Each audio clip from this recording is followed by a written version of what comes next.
mask of insufficient tears, a soldier lost to fears. And it flies past the cold man's eyes, but it yields a walk for me. Yes, it flies, and it, dear lady, have this sleep.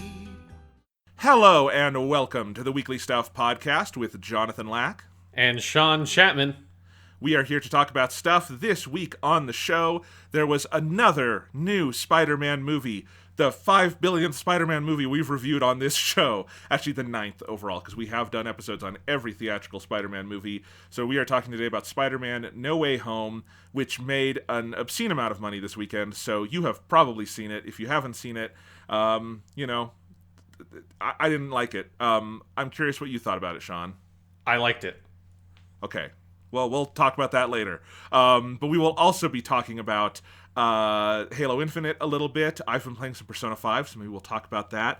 And just some other stuff, but the main topic today will be Spider-Man No Way Home. And I guess, as is customary, Sean, for these discussions, we'll have the full spoiler breakdown later. But do you want to give your quick spoiler-free reaction to this movie?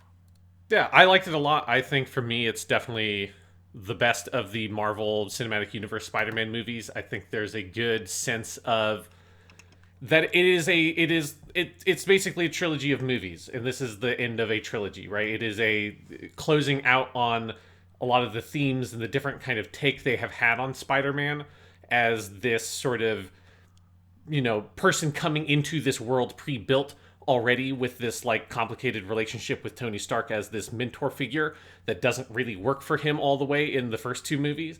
And this is about him fully kind of like breaking out of that, and then that coinciding with him in his Peter Parker life having to decide where to go in the future after graduating high school. And so I think the sort of core storyline focusing on that element and pulling all the big crazy comic booky stuff and having it all revolve around this really important moment in his life of this juncture between having been a kid, a high school student, and having to decide what is he going to be like as an adult in the future.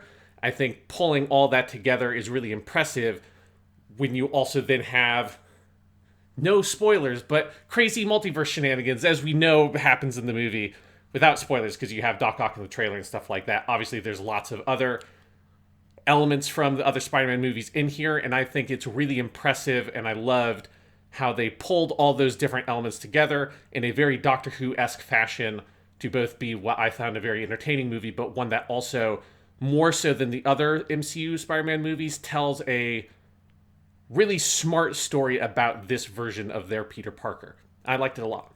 I fucking hated this movie, and I fear this is going to be the reverse Man of Steel, where I liked Man of Steel when it came out, and you were the grump, and we had a contentious podcast, and I don't know. This is like the starkest difference I think we might have had on something since then, because I nominally see what you're talking about in the movie. I don't feel one iota of that. I think it is first and foremost, just this is my breaking point full on with Marvel's entire production style. I think this is one of the worst directed Hollywood movies I've ever seen. I think it has some of the worst special effects I've ever seen. I think it is visually toxic. I fucking hate the entire look and construction of the movie. I think the script is terrible. I think the writing is so bad. I don't think any of the returning things from other Spider-Man movies even really vaguely evoke who those characters were, other than when they just literally have them repeat lines from those movies.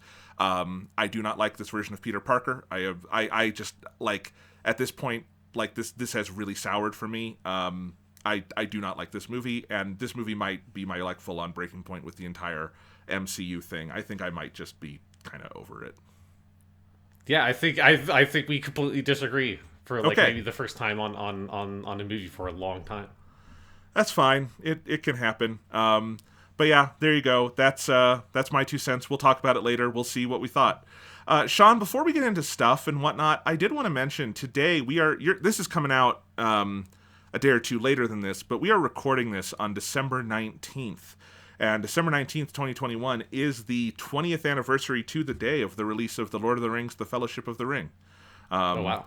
It was, 20 years ago today. We are not doing a 20th anniversary podcast on that movie the way we did for Harry Potter and the Sorcerer's Stone, because we did a full episode on Fellowship a couple years ago. I'm looking at it right now. It was episode 277 from March 4th, 2019. You can go find that anywhere the podcast is, including on the YouTube channel. I have a whole playlist of all of the Middle-earth reviews. So all of the Lord of the Rings movies, all the Hobbit movies, some of our older reviews and stuff, but it starts with our 3 revisitations of the Lord of the Rings from 2019 is when we did that series, Sean.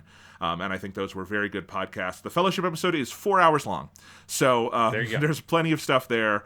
But yeah, I just wondered, I vividly remember where I was 20 years ago today, which was about a mile and a half that direction from where I am right now, because I was at I'm not going to say the exact theater because I don't want people to find my house, but you know what it was, Sean. We were, the theater where the later Lord of the Rings movies played wasn't open yet. So this was the other theater. Yes, and it is the same theater that I also saw this movie at. Yeah. Yes. And I remember being there opening night. I remember where we sat in the theater. I remember we were pretty far back and off to the side, and there were some very annoying teenagers who shut up once the movie started because the movie was just that good. It shut up annoying teenagers. I was with my dad. My little brother was too young to come to the movie with us, but I went. I had to convince my dad to take me Wednesday night, because this movie opened on a Wednesday, not a Friday, and that was a school night. So I had to convince him, yes, I can see this 3-hour movie on a school night.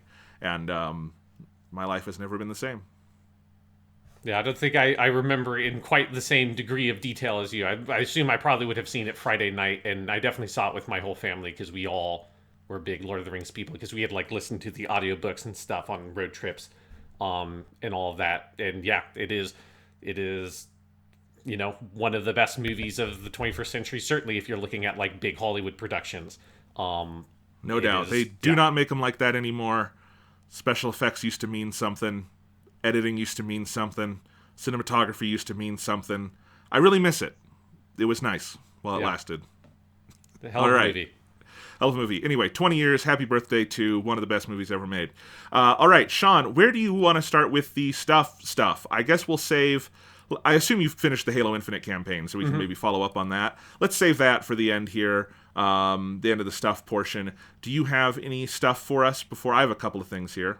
Yeah, I've finished Persona 5 Strikers, which is a great game that I'm really impressed by the game, because it is the kind of thing where there is just no other video game like it. It's such a weird, unique fusion of Persona as Persona. It is way more so than any of the other spin-offs I've played, which don't include the Persona Qs, but it's everything other than the Persona Qs. So all the dancing games, the Persona 4 arenas, so all the modern Persona spin-offs. This is the one that feels like it is the closest to just straight up being a sequel to its main game. Not to say that I don't think its story or anything is as good as the base Persona 5, but it is surprisingly close in moments to fully capturing, I think, the style and energy and the thematic sort of cohesion of that game, and it's really impressive. One thing I really love about it a lot is there is a great sense of pace to it, where the game has, I think, 8 dungeons overall, and the first 3 dungeons are very big and full, and the story stuff is a little bit lighter, both in terms of there's not as much of it and it's lighter in tone, and there's a little bit more humor. And then you reach dungeons 4 or 5, the midpoint of the game, and they move the story kind of more into high gear, because I think they feel, okay, at this point in the pacing, we need to really shift the story into this more dramatic mode and make some big plot shifts and big plot twists. And when that happens, they kind of contract the size of those middle dungeons to be a little bit smaller, and the structure of them is unique, so it's not following the same kind of 3-part structure the first 3 dungeons have. So you really get into the story and accelerate the story a lot, but you're not doing as much of the combat.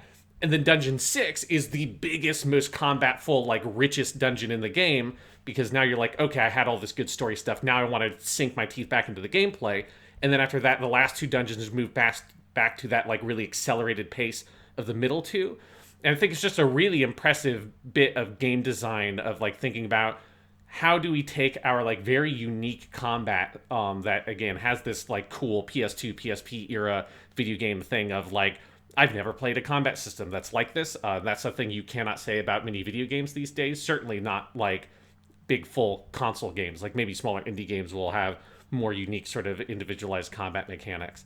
But it takes that like rich combat stuff and knows how to pace it, I think, really perfectly with a great story, with great characters. In particular, it's got that kind of like, modern like shonen anime movie, like a Naruto movie or One Piece movie or something like that thing of, we already have our main cast of characters and they have their story told in the kind of main thing. So they create and introduce two new characters, Sophia and Zenkichi. Sophia being this AI girl, Zenkichi being this cop, basically, who is helping you out.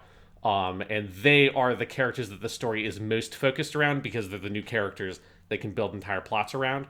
And both those characters are fantastic, and I love their stories to death. In particular, Zenkichi, the old cop dude, who I feel a lot in this game, because it's just like, here's this old guy having to fall around with all these like wacky teenagers, and kind of getting picked up into their world and into the pace that they live and see the world, and his whole sort of situation has changed. He eventually, as you will know if you look at the opening movie of the game, he eventually awakens to his persona. I think all the narrative stuff around that and how he awakens to his persona and how that character changes in his relationship to the Phantom Thieves changes and his life changes because of his relationship with them is a really cool story that you don't see in other Persona games, because Persona games don't have adult characters. This game is very thoughtful about like, what does it mean for an adult character to have a persona and like be a part of this world. And it's really unique if people are fans of Persona games. There's nothing that quite tells that kind of story, and I think this game does it exceptionally well. Awesome. I'm very excited to play it at some point when I am done with Persona 5 Royal transition. I've been playing Persona 5 Royal. Should I tell the crazy story of my final impetus for playing this game? Yeah. Because what it was is so I am in Colorado right now. I didn't mention that. I am not at my house in Iowa. I'm home for the holidays with my family here in Colorado, and I'm at my mom's house. So if it sounds different, that's because I'm in a different space, doing my best with what I got. This is actually a very weird space I am right now, because I have like an office chair couched between this big bed they have in here and this little like almost card table kind of thing that I have a TV on, my Xbox Series S, which is nice and small, which is nice, and then my PS5, which is the exact opposite. And they are all on here, and now with my laptop and my mic and everything, and it's a very there's a lot on this table. It might just collapse. But yeah, it's and I realized I did not plug in my computer, and here I already had it. I just need to plug it in here, but I just realized that because I had so many things to plug in. But anyway, I'm in Colorado. I drove out here a couple days ago, and the day I left, I had checked the weather, and it said there were going to be some high winds, but nothing else. But then, like the day of, it got really bad, and basically while I was passing through, so I went from Iowa to Colorado, which means you also pass through Nebraska, and while I was around Lincoln, Nebraska, I got a tornado warning on my phone, which I didn't need because the sky was green, and I know what that means as a Midwesterner. It was like 3 o'clock in the afternoon, and it was like dark, like need your lights on dark, so it was very bad. And then basically a tsunami hit the highway where there had been no rain, and then suddenly there was so much rain and wind that I couldn't see more than like 5 feet in front of my car, so I'm pulling off, and basically I like threw in the towel. I'm like, I cannot go any further than this today, and found a hotel in Lincoln, Nebraska, and stayed the rest of the day there. And while I was in that hotel, I was very bored, and my first instinct was I pull out my laptop, because that's very easy to pull out, and I try to play some Halo Infinite. And Halo Infinite's PC version is so busted that as soon as I tried to load into a multiplayer match, it crashed.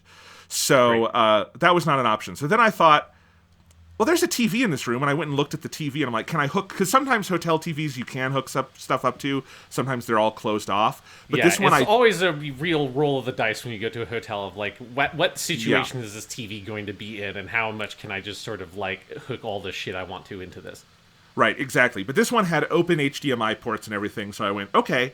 And I pulled out my PS5. PS5 is very large, but I will say one of the nicest things about it is that fucking stand is really good.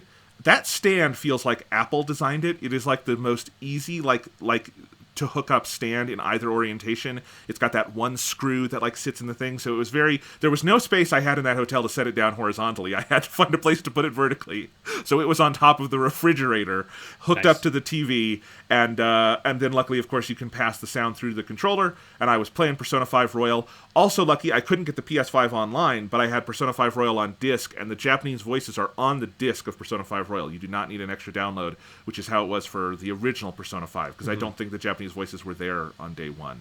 They were. Or if they, yeah. Well, So they were anyway. there day one, but you had to download them separately because it was Okay, like a that's what it patch. was. Yeah. Okay. So anyway, everything was there. Started playing Persona 5 Royal, and that's how I spent my night in the hotel. And I've played it a little more since I got back, although since I got back here, I had to grade a lot of papers, and I was very busy. I finished all that last night. But I have been playing Persona 5 Royal. I am just now at the point where I have, like, the game has kind of semi-opened up, where you can infiltrate the dungeon freely. You have your first 4 party members are all there. You're able to go buy your guns and your medicine from all the weird people in town. All of that has started. Got a couple of confidants going, So that's where I am in the game right now. Very little new stuff so far, obviously, because I don't know how you would change most of this, other than a couple of scenes with Yoshizawa, the new character, the girl with the ribbon in her hair. But it's great. Honestly, what has made it feel so new, Sean, and the only reason I would bring it up today at all, is good, sweet Jesus, the Japanese voices are good in Persona 5. And that is not to put down the English dub, which is phenomenal and is probably the best dub I've heard for anything other than Persona 3 and 4. But, boy, those... And I haven't even heard most of the characters in the game, but of the characters I have heard so far, it is a just tremendous voice cast. It is genuinely some of the best voice acting I've ever heard.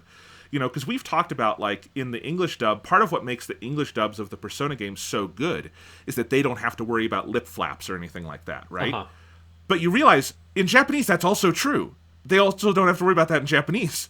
So they are just fully acting. And there's, like, as much as I like the English, there is a degree of nuance to the performances in Japanese that is just quite a bit higher. And, like, nuance down to, like, I feel like the volume the characters are allowed to emote at. The one that so far has stunned me most is Mamoru Miyano as Ryuji. Is, I think, just a tremendous performance. I've never heard him like that before, because the roles I know him best from are Light in Death Note and Setsuna F. Seiei in Gundam 00. And those are much more kind of stoic performances that can build to big emotions. But Ryuji is someone, obviously, who is kind of like a frayed nerve of a human being. But the way Miyano plays it is so different than the English actor, who I also think does a great job. But the English actor kind of like keeps it at 10 and then goes to 11. And Miyano goes from like 1 to 11 with Ryuji, in that he can be very small. And a lot of the time you get the feeling that Ryuji is kind of a shy person, if anything. Like, he doesn't come out of his shell that much, and he keeps a lot of it bottled up. And then when he calls someone Kono Yaro, it's really big, And I think that performance has just startled me. But all of them. Like, I also think Sojiro in the cafe, what a great vocal performance from that guy. Really tremendous. And, of course, Morgana, Ikue Otani. I mean, like, duh. But, still incredible. Yeah, I think that Persona 5 might have the best casting I've ever seen in a game. Like, particularly, like, replaying it after 5 years or whatever, and, like, coming back to it. I was just so struck by it. Like, one, just, like, it's a absolute, like, legendary lineup. I mean, because right now, you've got Miyano Mamoru as Ryuji, you've got Ikue Otani, Pikachu, along with like Tony Chopper and a bunch of other great roles as Morgana. You've got Nakata Joji plays your coffee dad. What was his name again? Sojiro. Sojiro. Yeah. I wanted to call him Suejima, and it's like, that's not his name. Sojiro. And Nakata Joji is great. I mean, he's a very old school actor who's been around for decades at this point. And you can tell it's such a good performance, And then Mizuki Nana is on. So it's just a like really legendary lineup, and that then continues for all the other major characters in the game. But then also the choice of actor, and I think it's particularly for Ryuji, the idea of casting Miyano Mamoru for that role, I think is really interesting because it's not a common character type for him to play. It is that, because broadly speaking, Yuji fits into this sort of like Yankee or Fudio, like juvenile delinquent character type. But as you say, like, he isn't really that. He's kind of been forced and pushed into that role, and he's not, I think, fully comfortable as a person just being this kind of like, delinquent, like, beating people up or whatever and bullying them for their money. Like, that's not really who he is. But he kind of is pushed into it by expectations and the fact that he's bleached his hair and all that kind of stuff, and has this kind of rebellious side to his attitude, but it's not who he is fully. The fact that he had a teacher break his fucking leg, Yes. like, yeah, it's really rough. He's been abused very heavily. Yeah, and so that casting choice, where Miyano Mamoru, I think, always has, in a lot of his performances, a very gentle quality to his voice that he can bring out. And that's the thing about his performances to Yuji that I find very striking, is that he can both do the, like, big explosive emotions, but there's this quieter, more gentle side to the character. And it's just it's a really interesting performance. That's just an incredible example of casting that you wouldn't expect, particularly from Miyano Mamoru, like, at this point in his career. When he was younger, like 10 years ago, maybe that would have fit more in line with the kind of characters he was playing. But at this point, he's, like, more playing, like, he doesn't usually play teenage characters these days. So it's a great bit of casting, and the Japanese voice casts all across that game just give all-time great performances.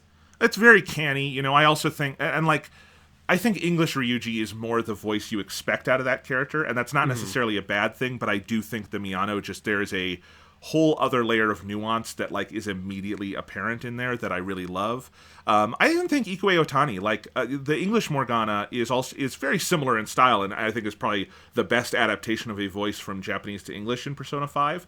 But it's also like, it's Tony Chopper, it's Pikachu, and in fact the performance is very similar to what she does as Tony Chopper in a lot of ways. But Morgana is not Tony Chopper. Morgana is like, there's a whole other thing going on with Morgana that I think is really interesting. And of course, she has so much fun with stuff like the Wagahai as his, like, first person pronoun, which is so much fun. Neko Janeshi. That's so good. It's so good. She is just going to town on that entire performance, and I love it. But everyone is. It's a tremendous cast, and the only Shuichi Ikeda I've heard is that little bit of him drunk in the flashback, and I was like, I can't even really tell it's him because he's doing such a, like, drunk voice, but it's very funny. Yeah, that's like a very intentional thing of where you're like, because I didn't realize that it was Char until, like, the second time you meet that character, where you hear him non-drunk, and that's like, wait, oh my god, that was him the whole time. It's a really good. And oh my god, it's honestly pretty funny to be playing the Royal this way, because it's Japanese, so it all feels new to me. Like, I know the plot, but it all feels new to me. So I'm having a very tough time discerning what is new and what was not there. But luckily, my brother Thomas has played Persona 5 4 times to completion. He did Persona 5 Vanilla, New Game Plus, Royal, New Game Plus. So he is a fucking encyclopedia on this game, and I can always ask him, like, the one for me that was early on was like, the guns are different, but I don't remember how. And so I was, like, asking Thomas, like, how are the guns different? And he gave me the whole rundown. And it's just stuff like that. I'm like, did you have a grappling hook in the original? I don't remember that. And he's like, no, you didn't. And I'm like, was this scene here? And he's like, yeah, that was here. But then Yoshizawa is in this scene, there's all that kind of stuff. And it's, again, so far very, very little added, because it's the beginning. It's the kind of tutorial stage, obviously. But I am excited to see where all the extra stuff comes in. And I will say the Yoshizawa stuff it's really interesting how it's integrated even so far, because I think if you hadn't played Vanilla Persona 5, I don't think you would recognize that, like, this is a character added in. The way that in Persona 4 Golden, like, it's pretty obvious Marie is new. And that's not a criticism. Marie is one of my favorite parts of Persona 4, but I think you can tell, and I can say that because I had not played Vanilla Persona 4 when I played the Golden, Yeah, I agree that it would be very interesting to talk to someone who, and I don't know anybody who did not play Persona 5 base, but then played Royal, because I would be very curious, like, how would you perceive that stuff? Because I have the same impression as you. I think, like, if you can see where the, like, nips and tucks have been made to fit in new content into the existing, like, thing. But if you didn't know, I think they do a really good job of just making that stuff feel very seamless, and it's just kind of there, and it sets up different elements and kind of plays with your expectations in the same way that base Persona 5 did. So it doesn't necessarily feel like there's a, hey, like over here is like all of our main stuff, and then if you go over to this corner, weirdly, there's this character that feels like they're from a different place because they're just added in. Instead, they found ways to just slot all that stuff into the flow of the game normally until obviously you get to the big new stuff at the end. Yeah, it's really good. And I also, this is not anything new, but I just have to give another shout out. Jesus Christ, the animated cutscenes in Persona 5 are so incredibly good. I think I had forgotten just how well produced those are.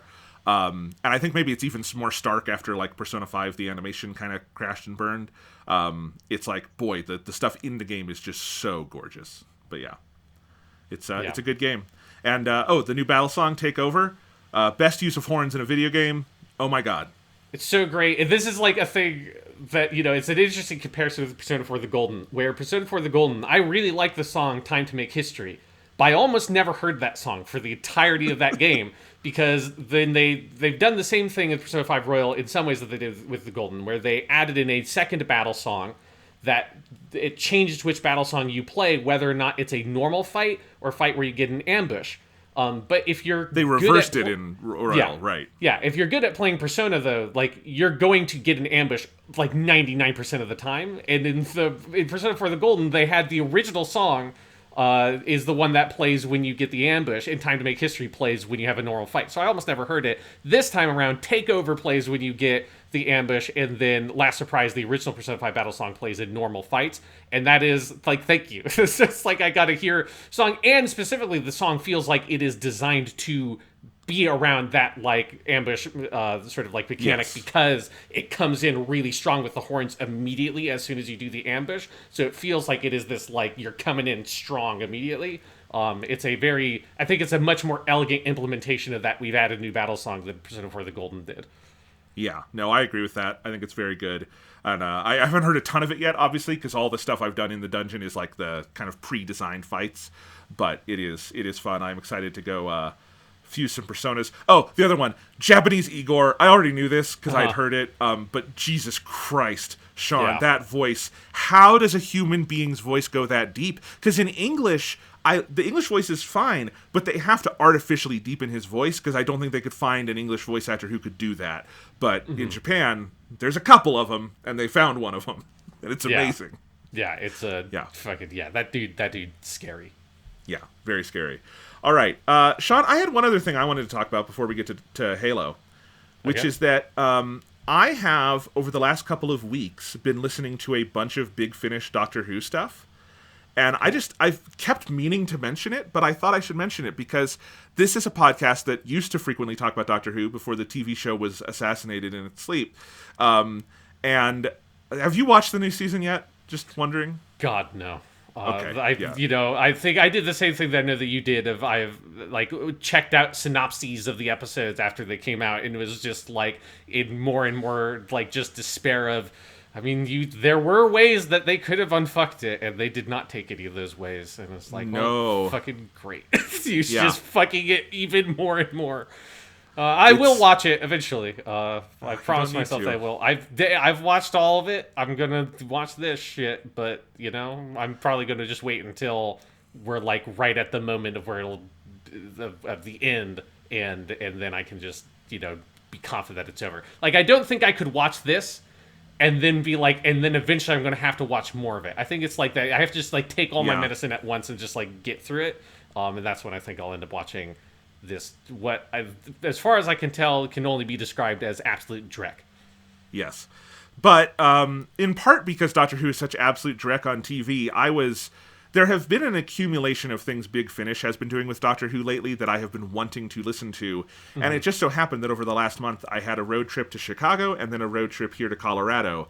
And so I downloaded a bunch of it. I got the one that I specifically wanted is this year. they started a new series of Ninth Doctor adventures with Christopher Eccleston. And Christopher Eccleston is one of my favorite Doctors. He was my first Doctor because he was the first modern Doctor, and that's where I started Doctor Who. I can credit Chris Eccleston with getting me into Doctor Who, along with, obviously, Russell T Davies.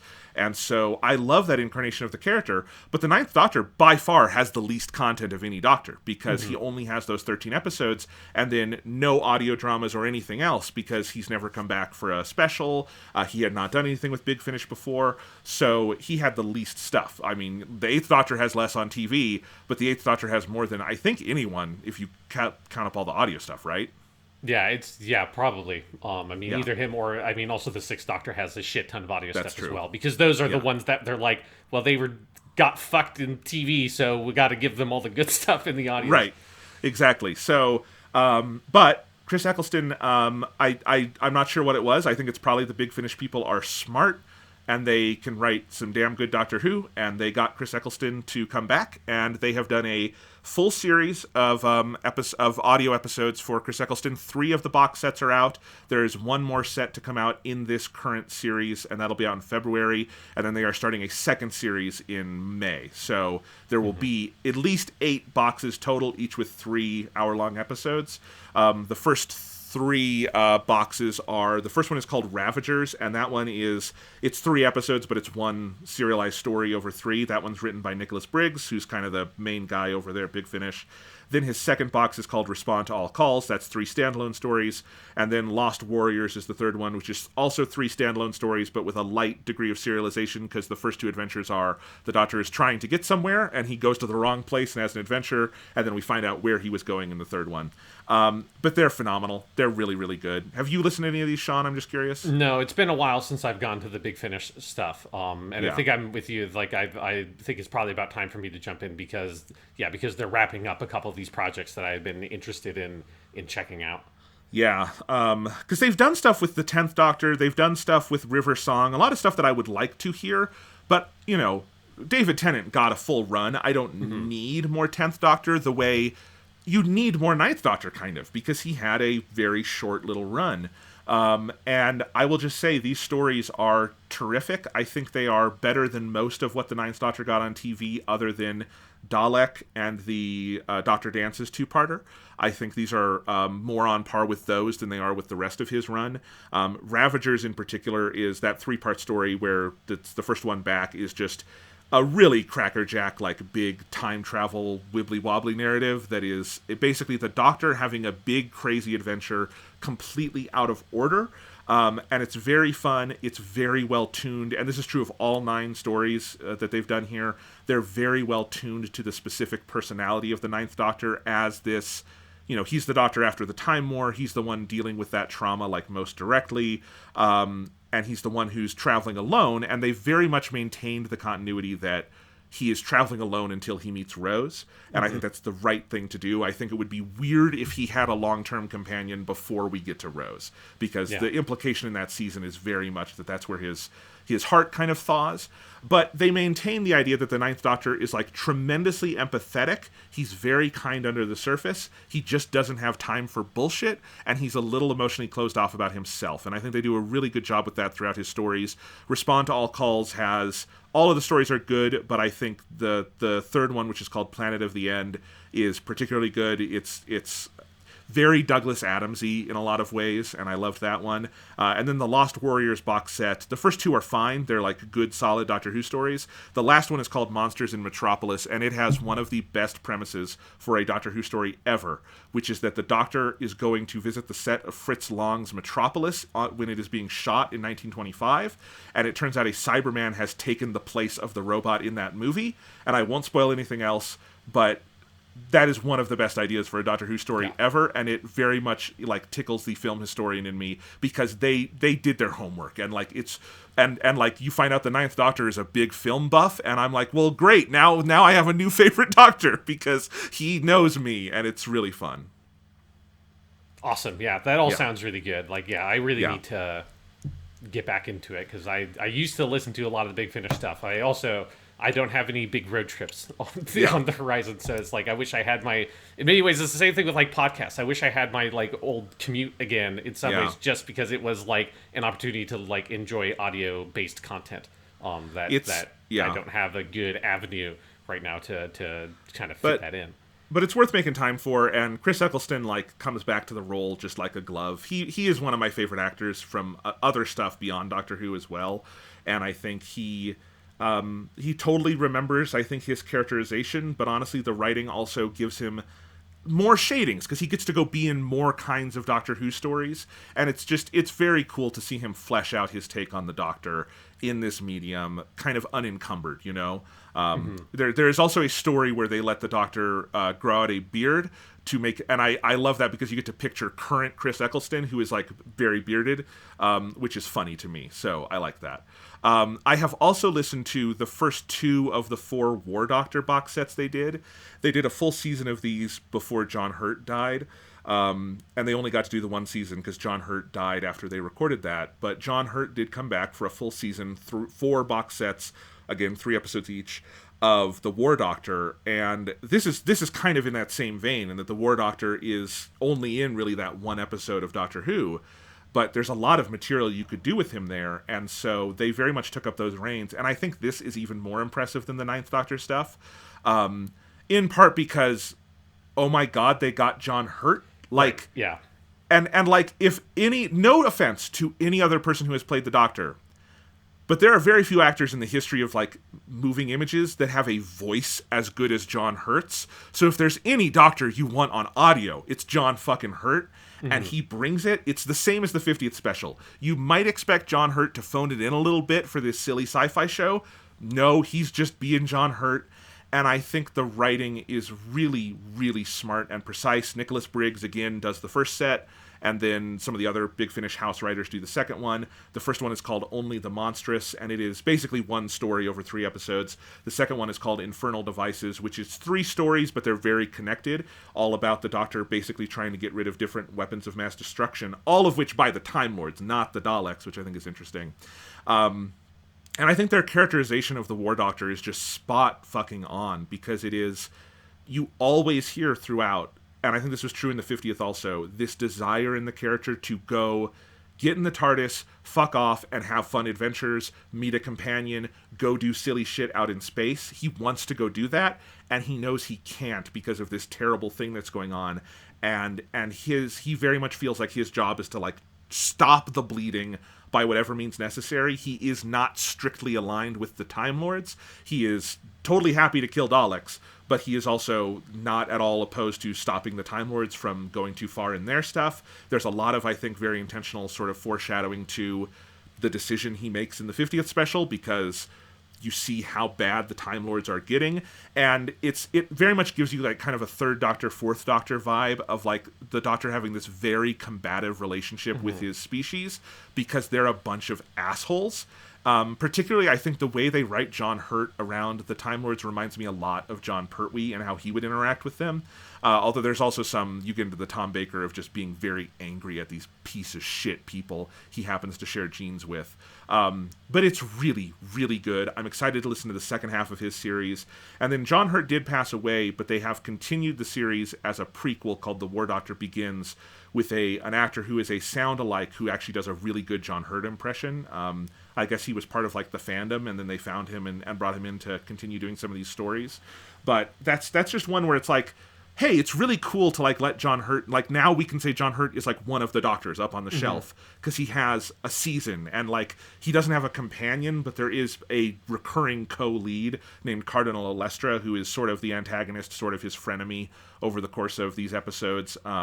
And yeah, if you haven't listened to Big Finish Doctor Who in a while, there's a plethora of stuff for you. Way too much for any one person to ever listen to. But man, when it's good, it's better than what's on TV. So yeah.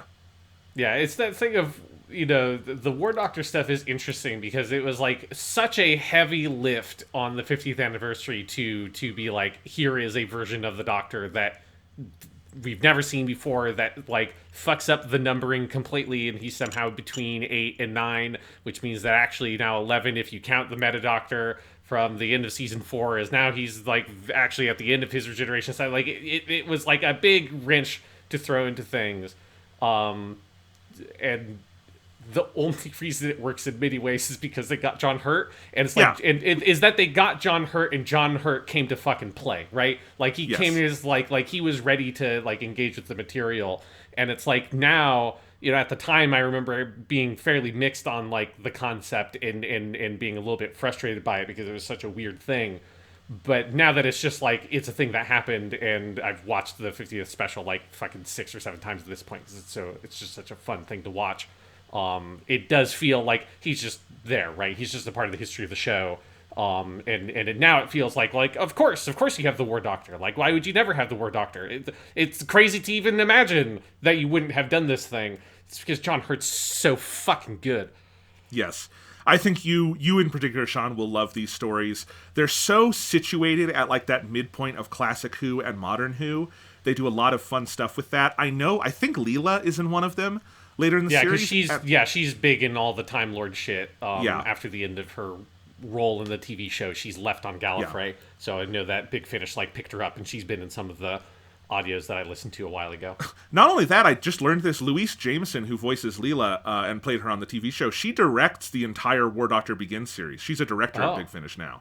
So that's pretty fucking cool. Yeah. But yeah, so there's a lot of good stuff. There's the second box set is a whole thing about the Time Lords trying to figure out how to resurrect dead Time Lords and like fuck with time that way. And there is a scene in the first episode that I can only describe as what if Doctor Who did Indiana Jones in the Temple of Doom, and I will leave it at that.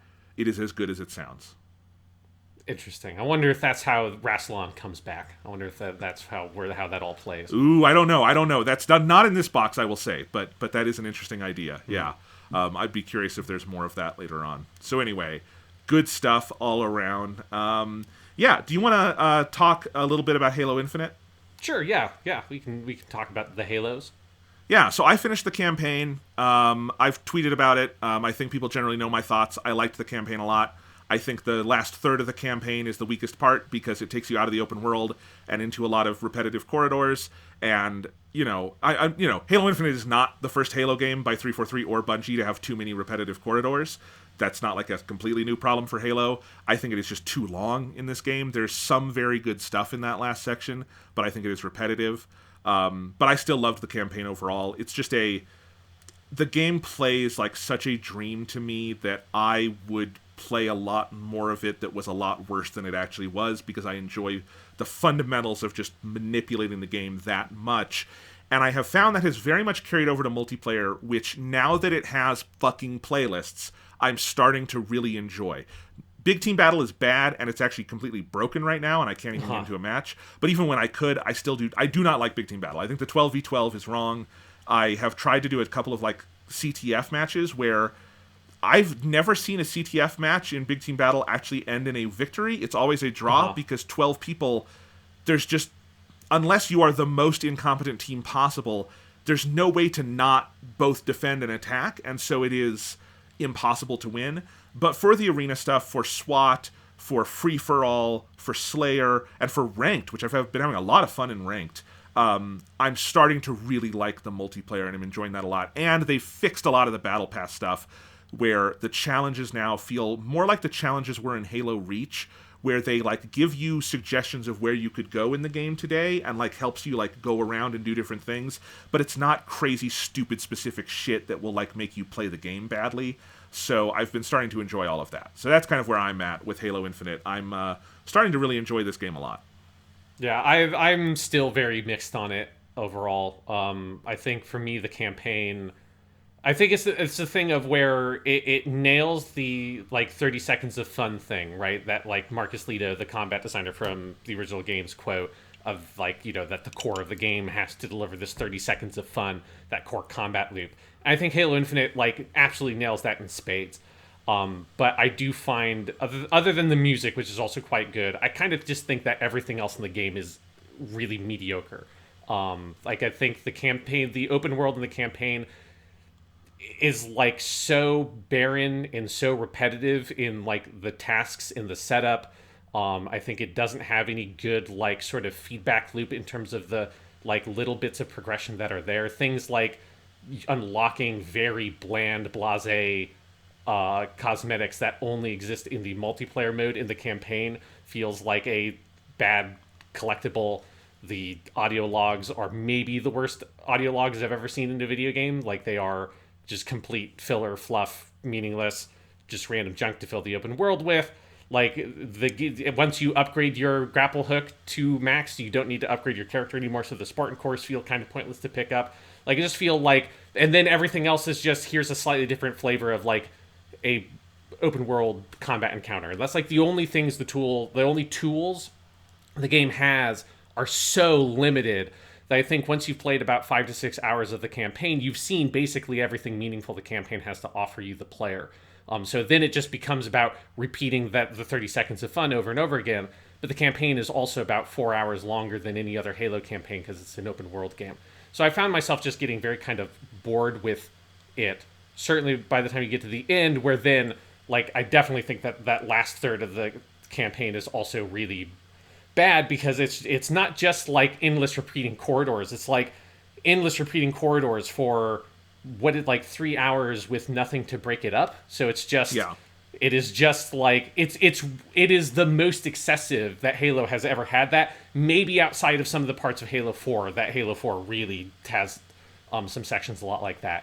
And surprisingly, Halo Infinite in those stretches like directly quotes what is, for me, in the Bungie Halos, the weakest part in the history of the Bungie Halo campaigns, which is the Sentinel Factory in Halo 2. Like, they full on just do a level that is just the fucking Sentinel Factory from Halo 2 to, like, reusing basic, like, geometry and architecture to evoke the Sentinel Factory, even though I don't think you're actually technically supposed to be in a Sentinel Factory. But where you have a prolonged stretch where you are fighting only Sentinels, which Halo 2 is the only other Halo game that has ever done that, because the Sentinels are like the weakest enemy. They're the least interesting enemy in a Halo game because they're not designed to be really your enemy. Outside of a small couple of encounters in Halo 1, the Sentinels weren't conceptualized that way. So like all that stuff, I just think like it is a game that to me, like, it has this really, really strong fundamental core, and then everything else about it is really just like kind of disappointing to me, including the story, which I think by the time you start getting to the end of it, it just is nonsense. Like it like the chief and the weapon stuff is better than like what they did in Halo 4 and Halo 5, but the rest of the story is no better than what they did before. Like, it's still got this weird fixation on bringing back Forerunner or Forerunner adjacent enemies that you have no idea what the fuck they are. In terms of, in this, it's the Harbinger and the Endless, which are things that have objectives that are something, and shit happens. There's, you know, Atriox is alive maybe or not, or I don't know, and maybe there'll be time travel, but it's not entirely clear if that, or if that's just like they're kind of vaguely suggesting that there was some sort of weird time displacement. Yeah. I don't know. It's just, and then it's the thing of where we've been repeating the like Master Chief Cortana dynamic from Halo 3 for the third time over the course of 14 years. And it's like, I just think like that stuff is all so played out and bad. It is, and I think I said this last week, and I still think this. I think the macro of the storytelling is terrible. I don't know how it could be anything else after Halo 5, but, you know, it's bad. I think the micro, I really like the main three characters of the Chief, the pilot, and the weapon. I think all of that is very good, and I think, to be fair to Halo Infinite, they so background the stupid macro bullshit, and even in the end, like, there's some of it, but even then, it's like at least a little more direct with like the main villain until the last level is still Echelem, the like brute guy, who at least is a big brute who wants to kill you, and it's just like there's at least something to hang your hat on. The Harbinger stuff is awful, and I make no excuses for that, because I didn't even realize the Harbinger wasn't a Forerunner until I looked it up afterwards. Like, they were talking about the Endless, and I'm like, who are the Endless? But that's all of 343 Halo is bad that way. I don't get it. I will say, at least with the Cortana stuff, the last scene in this game with Cortana, where she like has her goodbye message, is so fucking meta in like the 343 admitting like, we fucked all this up, but now it's time to say goodbye. And I do think I appreciate the game's very clear attempt to level set and have a fresh start here. Is like, at the very least, I will say, at the end of this game, I felt like Halo had a pretty bright future ahead of it. I feel like there's a lot of places they can go with this. They've got the gameplay on lock. You've got like new characters you can lean on. The endless stuff is stupid, but I think there's something you could build out of it in the future. I don't know. But like, you're not enthralled to like dumb shit the way 4 and 5 left you enthralled to dumb shit. And Halo 5 left me feeling like they should never make a Halo game again. Halo Infinite left me wanting to play more Halo Infinite. That is a world of difference to me. I understand all of your complaints, and like some of them I share and some of them I understand but didn't bother me. But that's sort of my, thought on it. And, the multiplayer, I have spent some time on this podcast shitting on it.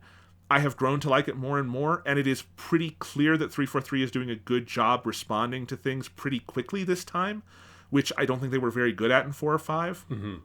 And maybe that's because of like the Master Chief Collection stuff kind of helped. They've gotten very good over on that game too. So I have some hope, and I think I think this is a foundation for good stuff to come, and I've enjoyed it quite a lot. I don't know. There's just something for me, Sean, of like, I have not enjoyed playing Halo this much since 2010, and it's been a long damn time. And this opened a spark in me that I have not had in a long time, and that just felt very special to me. So, yeah, for me, I think it's almost something of, I think I would be way more positive on this game if I hadn't done my big Halo marathon and replayed those old games, because there is a sense of like, 343 is still trapped. They're still like, they've never been able to like really kind of break away and do their own thing with Halo. And it's this like, every time they've tried to, they've gone off in a direction that is just like them trying to copy something that is already popular from some other adjacent shooter series like a Call of Duty, and then they just retract it again and then try something else on another end of it. And this, I do think, is like the best it's been. And I do think there is a chance that this could be a good foundation for future Halo stuff. Although, like, I don't think there's really much of a thing you can do to make the Harbinger and the Endless and all that shit interesting. Like, the Forerunners were never designed to be this, like, actual active presence. And I'm, like, deathly afraid that they're going to have a bunch of Forerunners time travel from the past, because there's, like, vague dialogue that indicates that time travel might be a thing that will be in play. And it's like, that will be the death knell of all Halo storytelling if we go... Like, very few sci-fi franchises can actually handle time travel, and most of the time, it's a really bad plot device. So it's like, I think there is a chance that some of that stuff could be really good, but I do find myself frustrated by this feeling of, like,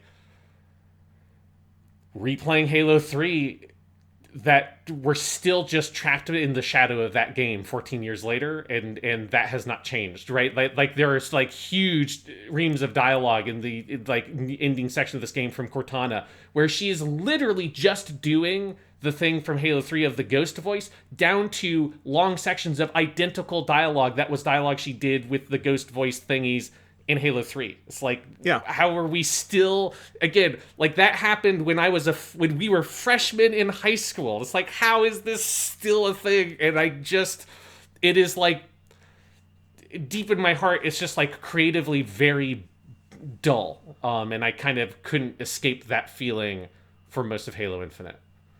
I understand it, and I do think the original sin of the 343 games was the choice to just immediately bring back the Chief and Cortana, and they didn't even have a fresh take on the Chief and Cortana other than repeating the dynamic from Halo 2 and Halo 3 of losing Cortana and then getting her back, right? Yeah. And, there's kind of no escape from that. For me, at least, I will say, just the gameplay nailed so well. I really did enjoy running around in the open world. I really love the combat design and encounters in this game. I think the grapple hook is ridiculous, but I fucking love it. I hope Breath of the Wild 2 has the hook shot and lets you do the same thing. It'd be amazing. I just, this game definitely has, like, grown on me, and particularly the campaign is one of my favorite things I've played this year. But, no one game could fix all the problems Halo had, even if it were better than Halo Infinite. So I'm impressed with what we have, but I also understand where you're coming from on that. Yeah. The grappling hook is an interesting thing of where I think it is like both the best and worst thing about the combat sandbox in this game, that it is incredibly fun, and I also think it ends up breaking most mechanics or like encounters because it is so fucking ridiculously powerful. And I have kind of mixed feelings. It very much the same way. It reminds me so much of Breath of the Wild, where some of the stuff in Breath of the Wild, it's like, it's really fun that you can do this, but also it robs your ability to create a like good designed encounter because there aren't enough constraints on the player for you to create enough friction to build like memorable encounter designs. And instead, it's more about like, how much fun can I have with the toy box just on my own? And less about like a conversation it feels between you and like the level and like combat design person for that like section of the campaign. And that's it's kind of a different flavor thing. But I did find myself missing, particularly because when you get into the linear stuff, it's just not good. That like I really wish this game was a lot more like Halo 3 ODST, and that you got to have your like fun open worldy like encounter stuff that you could approach from any direction and just go get a bunch of rocket launcher ammo and just do wacky shit. But then also you had much more focused, very nice, well-designed, classic style Halo levels, and none of the linear levels in this game are like that. They're all just like the most basic series of repeating Forerunner corridors, and they never change from that. Yeah, that's fair enough. I did not. I understand what you're saying about the grapple hook in combat. I feel like the combat often throws enough at you that I was having to be very creative in using a lot of the tools, and I think the grapple hook is the one I used the most because it does so many things for you. But there were so many moments where I just felt on cloud nine with that 30-second loop, as you say, that it pulled me through again and again and again. So anyway, but yeah, I had that's to enough. make Probably. One last thing. I had to make the most fun I had at the game was when I made the choice. I was never going to use the battle rifle again because it's too good. That was by far the most fun I had. It was after we did the last podcast. In the open world section after that, I was like, I'm just not going to use the battle rifle, because if you have the battle rifle, it's so effective at so many ranges. You can kill most brute enemies in 2 headshots with it, which is fucking insane. Like, it's so good that it was just like, okay, I can't use it, because they for whatever reason, that's one of the weapons that they decide can have like 2 times its normal max ammo capacity, which most of the other weapons have just like their normal multiplayer ammo capacity, but they let you hold a shit ton of ammo with the battle rifle. It's like, I can't, you gotta throw it away and use, or you will never use any other weapon in the game, because no other weapon is as good as the battle rifle is.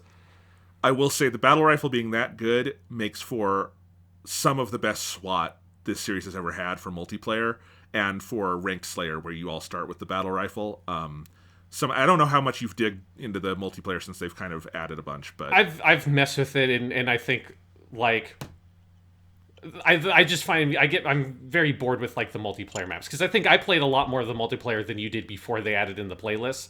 So I feel like I kind of like exhausted my interest in like the map design, because I did mess around with it a little bit more, and I don't think like adding in playlists is better, but it didn't solve kind of like my fundamental problem. And I have just gone back to playing Halo 3 multiplayer, honestly, which that's I've fair been playing enough. a lot of. And I still don't love most of the maps. It's kind of funny. There are some maps that I hate for most modes that I have found are very, and I think completely accidentally, very good for SWAT, which is a mode I really like. For some reason, not called SWAT anymore. It's called Tactical Slayer. I'm not sure where that choice comes from. Whatever, it doesn't matter. It's a very good version of it. But yeah, anyway, I played enough of Ranked that I have a rank. I think I'm Silver. But I will say, one thing I'm enjoying about multiplayer, this is the best at Halo I have ever been. I am really good at Halo Infinite multiplayer. I'm usually the top of my team. I won most of those ranked matches in like the lead up to getting ranked. I've been doing really good in it, and I don't know what that is. Maybe does that speak good of the game or not? I've been having fun with it. I'm doing good at it, so that makes me feel good. Well, now I know why you like the game so much. Yeah, no, I feel powerful. I feel so, I can't go exert my power in real life, but I can beat up on people in Halo. So there I you go. look forward to you playing enough ranked to where that's not going to be a thing anymore, and then getting really frustrated at the game, because that's the tale of ranked. Yeah, that's like, because I played particularly in Halo 2. There was that like summer I played a shit ton of Halo 2 online. I got very into my rank in the free for all in that game, and then it became like I can't do this. Like, this is like I'm like becoming an angry little 13-year-old entirely just at playing Halo 2. I gotta stop, and eventually I did. Yes, luckily there's plenty of non-ranked things to do. Yes, so it's all it's good. just like, I'm just gonna get into like Team Action Sack and just have a fun time. I need to stop getting mad about losing, to like fucking the BXR and all the shit that was in Halo 2. Oh god, Yeah. Anyway, we sound old now. Yep. Sean, before we talk about Spider-Man, I had a item on my outline that was, oh God, the Morbius trailer. We need to talk about this. Oh God, what the fuck? Because there was a new trailer for the Morbius the Living Vampire movie. I think it came out online a few weeks ago. Yes. But I had not seen it, and it was with the Spider-Man No Way Home movie because it's a Sony thing, so they had it kind of attached to the movie.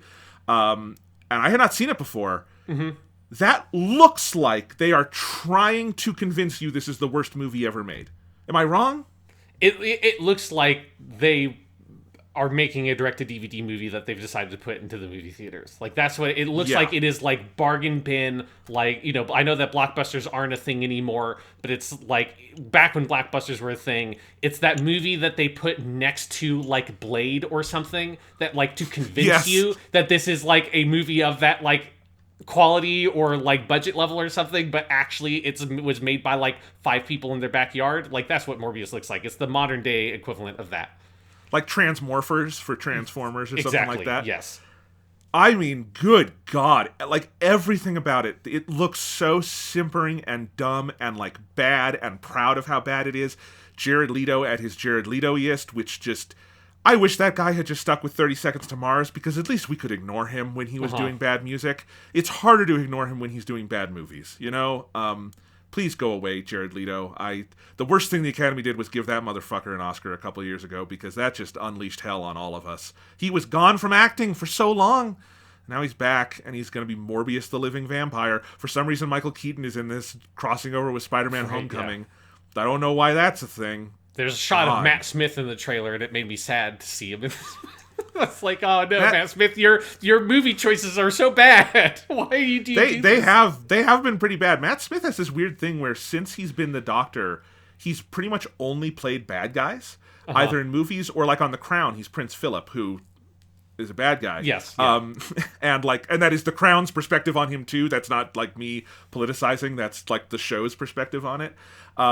And, like, he's apparently the bad guy in Morbius also. And it's, like, it's so weird because Matt Smith is, like, probably the warmest incarnation of the Doctor. And, like, now he's, like, a bad guy in movies. And I don't know. It's weird. Not the most offensive part of that trailer. But, like, the thing is, I also thought this about Venom and Venom 2. And both of those movies were huge monster hits. Where, as far as I can tell, the fandom for... And correct me if I'm wrong here, Sean.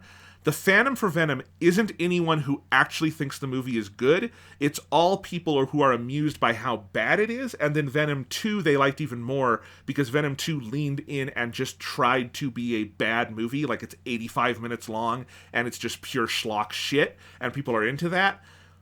Is that Sony's strategy? Just like instead of trying to make a good movie, just lean in and make bad movies and people will pay attention because they're bad? That seems to be the strategy. Am I wrong? Yeah, because it is like, my impression is that this is, I think, reinforced by the mid-credits or post-credits. I don't know how the fuck you describe this shit anymore, but one of the 2 credit scenes of No Way Home has Tom Hardy's Eddie Brock with Venom in it, which is the most I've ever like seen prolonged of unedited footage of that character. Because I haven't, and I don't want to see the movie season. And it is like, you see that, and it's like, oh yeah, it's just trash. Like, they're just making a trashy thing. And, you know, I can, you know, appreciate that people can enjoy that. That's fine. But it is, like, it's super fucking trashy. And this looks like if Venom is just a super trashy superhero movie, this is like, looks as a trailer like a super trashy version of Venom. Like, it's like not even at the level of Venom. Also because, you know, at least Venom is a comic book character that is, like, high profile, and there makes a certain amount of sense that he would get a very trashy movie if you're removing him from Spider-Man and the rest of it and just giving him, like, an inexplicable standalone movie appearance. But Venom is a hugely popular comic book character that people know. Nobody knows shit about Morbius the Living Vampire other than me and, like, other comic book nerds. Like, nobody knows shit about this character. It's like, you know, he debuted in Amazing Spider-Man number 100, which I only remember because that's the one where Spider-Man gives himself 4 extra arms because he tries to get rid of his spider powers, but because he's Peter Parker, he ends up mutating himself even further. And so there's a parallel between him doing that and then Morbius, whose powers come from vampire bat DNA horseshit. But then after that, he's like, Morbius is just like sort of an obscure Marvel villain that honestly isn't in that much Spider-Man stuff. He more becomes like a kind of vaguely Blade adjacent character. But it's Morbius the living vampire. Who fucking cares? It's insane to me that there is some executive at Sony who has seemingly made it his life mission to do this, because this is a thing we have been talking about since the first Amazing Spider-Man movie, at which there were rumors about Morbius the living vampire being like involved in that, you know, the old version of the Sony Cinematic Universe that doesn't exist anymore, that now this seemingly through Venom and with some confusing relationship with Marvel, there is some sort of second version of a Sony Spider-Man universe that they are making. And some lunatic somehow still has his job that has pushed through all the way to actually getting a Morbius the Living Vampire movie ever made, and that dude is a fucking war criminal. Strong words from Sean Chapman on Morbius the Living Vampire, which isn't even called that. It's just called Morbius because it's it's that popular, Sean. That's people will go for Morbius, right? I mean, that movie's coming out in January. That is a admission that movie is going to bomb really hard. But you know what? I made that joke about Venom, and Venom made a bunch of money. So what the fuck do I know? I can't predict this shit anymore. Cinema is dead, and we have killed it. Can't imagine, you know, and maybe we'll eat these words, but I can't imagine Morbius the Living Vampire doing money, because the reason why Venom did money is because it's Venom. Again, Venom is like one of the most popular characters that Marvel has. I think people always underestimate how hugely popular that character has been for like 40 years at this point. Whereas Morbius Living Vampire has no name brand recognition. Nobody's going to the movie theater because they're like, oh, I've always loved Morbius Living Vampire, and I'll go see anything that Morbius the Living Vampire is in, even if he's played by Jared Leto. There's nobody on the planet that has that relationship to that character. There are like tens to hundreds of thousands of people that have that exact relationship with Venom, and they know enough people, and enough people vaguely know enough about Venom that when they hear it's like, it's fine, and they'll fucking go see it. And then it's, you know, it's got enough name brand recognition that I'm not shocked that it made money. I'm disappointed that Venom made money. Morbius, if this makes money, it's all over. I don't know why people would bother ever making a movie, because it's like, if Morbius did it, what point is there anymore? It's just the whole business makes no sense anymore. Well, you're coming around to my way of thinking about all this shit.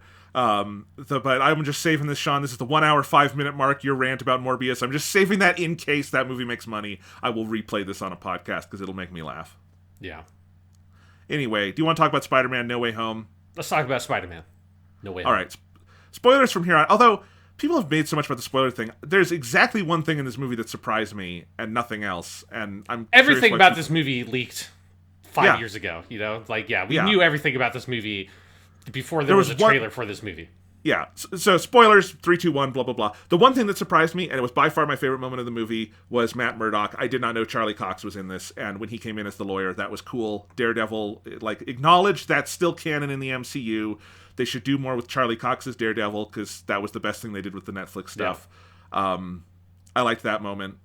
I even had that spoiled. I knew that was really in the movie. Yeah, I had seen that had been leaked or spoiled like 6 or 7 months ago. Yeah. Yeah, I did not know that. Everything else I knew or just predicted. Let's see. I liked the Matt Murdock moment. I liked most of the stuff with Doctor Strange because I like Benedict Cumberbatch as Doctor Strange a lot. I liked the Mirrorverse fight with Doctor Strange and Spidey. I didn't like anything else in this movie. I liked most of the movie quite a bit. Where should we take At this? least as much as other Marvel movies, right? Like, I'm not going to sit here and, like, tell you that I think it is, like, a cinematic masterpiece or, like, the cinematography is incredible or anything. Like, I think all that stuff is on the level of other Marvel movies. But I think I like the writing and the character work and the acting a lot. And I think, like, the core conceit of the story and how it's executed, I think is really good certainly amongst Marvel movies. I would say it's, like, in the upper tier for me, like certainly not Thor Ragnarok or Black Panther level, but well above like the average and above the other two Spider-Man movies. Well below for me. I will. The acting is great. I'm not gonna. There's nothing wrong with the acting in this movie. You get, if you get Alfred Molina and Willem Dafoe in a room to do their thing, they're going to do their thing and they're going to do it well. And I'm not going to deny that they do it well. Although I'm not sold on the choice to do Alfred Molina as CGI because most of the CGI in this movie is very bad. But yeah, I don't think the writing is good. I don't think the characterizations are good. It the thing is, the movie started and I was enjoying it up until the point, basically, where Doctor Strange rips Peter Parker off the highway where he's fighting Doc Ock, and Green Goblin comes in, and then that's the point where the movie grinds to an absolute fucking halt, so they can start their Spider-Man TV show thing of making it very episodic, of them going around trying to round up the villains, and it's just very stop-start from there to the end of the movie, and there's no pacing. But that first act, I thought, was pretty good. I liked that it was pretty lean, unlike the rest of this very long movie. I like how the focus on Peter and his school chums. I liked some of the stuff about like the pressure coming on him from like the new fame of like everyone knows he's Spider-Man. The whole thing of Peter going to Doctor Strange to do a wish because of all this is the most comic book ass thing in any Marvel movie, and I think that's a lot of fun. I don't really love what they do with it after that point, but I liked that. I loved Peter coming into the Sanctum Sanctorum and it's all wintry and they have like 2 slaves, I guess, doing all the shoveling for them. That's very funny. I liked our brief glimpse of Wong. I was fairly into it. And I will say what really broke down for me is I don't really like or understand Peter's characterization after the first act of this movie. I think the plot gets aggressively stupid. I don't like what they do with any of the multiverse stuff. I think the writing is so bad. None of the characters that are from other Spider-Man movies evoke anything about those characters to me other than what the performers can do and when the writing just quotes dialogue from those earlier movies. Like, Tobey Maguire does not feel like Spider-Man from the Raimi movies to me. He feels like the actor Tobey Maguire cosplaying Spider-Man because the writing evokes nothing about that character. Same for Andrew Garfield. Most of the villains are just completely different versions of them. And the 2 that they really try to do something with are Doc Ock and Green Goblin. And I think Doc Ock is just a kind of fan servicey redo of his arc from Spider-Man 2. And I think that's dumb. And I think Green Goblin is semi-interesting, but also semi-boring and a lot of repeating things they did in Spider-Man 1 20 years ago that I've seen. And I have other issues with it, including I think this is just a horribly, horribly made movie, and I am probably going to become a snob at this point about the filmmaking of Marvel stuff because I can't hold it in anymore. I've really been trying. I've held it in for 27 movies, but I don't know if I can anymore, Sean. That's my opening salvo. I don't want to be too mean or dark, and I'm not trying to put you or anyone else down for enjoying this because I am very aware I'm on an island on this movie. Yeah. But not a complete island. I have seen other people with my problems, but maybe I'm on an island with a couple other people. It's a Gilligan's Island. It's not Castaway. But yes, that's my opening salvo. Yeah, I think what I would say is I think the multiverse stuff works for me really well because I think it's all tailored to tell the story that they're trying to tell. Like, I would agree that, like, none of the characters feel like they're exactly the versions from the movies they're pulled from. Some, like, I think most starkly Electro is just a different character because, you know, what the fuck that thing was in Amazing Spider-Man 2 was bad, and they're like, we're going to completely redesign the character, we're going to lean into Jamie Foxx being able to just, like, fucking do his own thing, and Electro is just his own character, and that's fine, because, I mean, arguably, they don't even have to technically be like those exact characters. It's a multiverse story. It's not necessarily this is literally the person from Amazing Spider-Man 2. It could just very easily be this is a version of Electro from a universe similar to Amazing Spider-Man 2, but is different enough that who gives a shit. Like this is its own movie. And I feel that way also about, like, I love what they do with the 2 Spider-Men. Or the Spider-Mans. This movie makes the choice to do Spider-Mans as the plural. Very specifically, they don't say Spider-Men, so we have to go with Spider-Mans, even if I kind of prefer Spider-Man in many ways, because I think it's funny. I don't have to go with any of it because it's fucking stupid, but okay. I mean, I'm sorry. If that's your attitude, so over why this. even have the podcast? Like, I don't know, Sean, but, like, why make this movie when... I get it, but also, like... I don't want to just make this a Spider-Verse comparison, but every single thing this movie tries, there's a direct analog in Spider-Verse that it does better. Like, it is such a pale ripoff of that movie. I don't think it's its own movie. It's not trying to do the same story that It's not its own movie because the entire movie's premise is about remember all this shit from other Spider-Man movies. Like, that's the reason it's making a lot of money this weekend. I mean, I would say that, like, the story of this movie is about this version of Peter Parker at a junction in his life where he has been sheltered and he has been this mentee for Tony Stark that has contained him and kind of destroyed his entire life over the course of the previous 2 movies. Now he is having to figure out, what does he do in the future? What does he become? And his entire life has fallen apart. He's losing his friends. He loses his entire support structure. And he is faced with this choice of where does he go in the future, which is metaphorical or slightly literal, like in the movie of, it is that point of you are graduating high school and you don't know what the fuck you're doing. You're going to college. Will you still have your high school girlfriend? Will you still have your high school best friend? No, those things are going to fall away from you because you're going to grow up and things are going to change.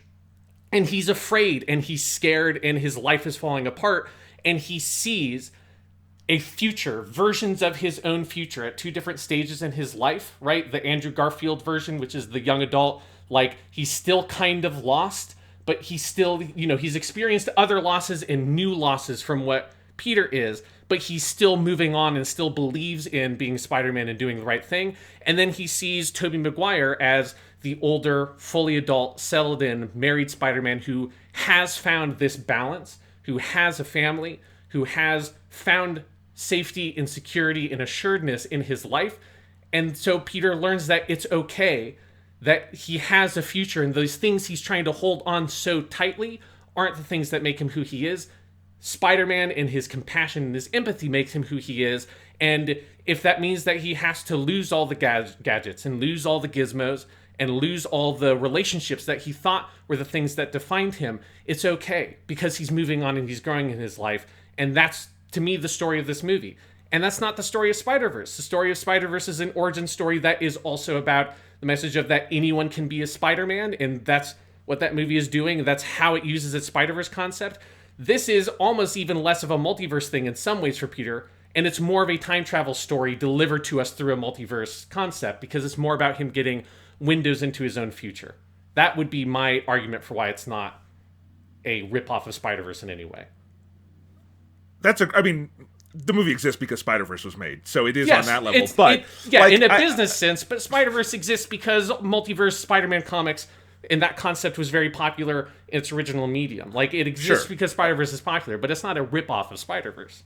I like the whole spiel you just gave me, and I wish you had written the movie, because I think you did a better job in 2 minutes telling me the ideas of this movie than I think the movie communicates. And I think the movie, for me, gets buried under a lot of really bad Marvel jokey joke, yuck writing that, like, at this point is nails on a chalkboard to me. And some visual design stuff that we'll talk about later. And I get that, and I want to like some of those ideas. I don't know. I didn't feel the same sense of focus that, like, you were able to convey in that analysis just now. And I'm glad that we're doing this podcast because I enjoy hearing that. And I think that's a valuable, like, that is the best version I have heard from anybody about what this movie is doing positively.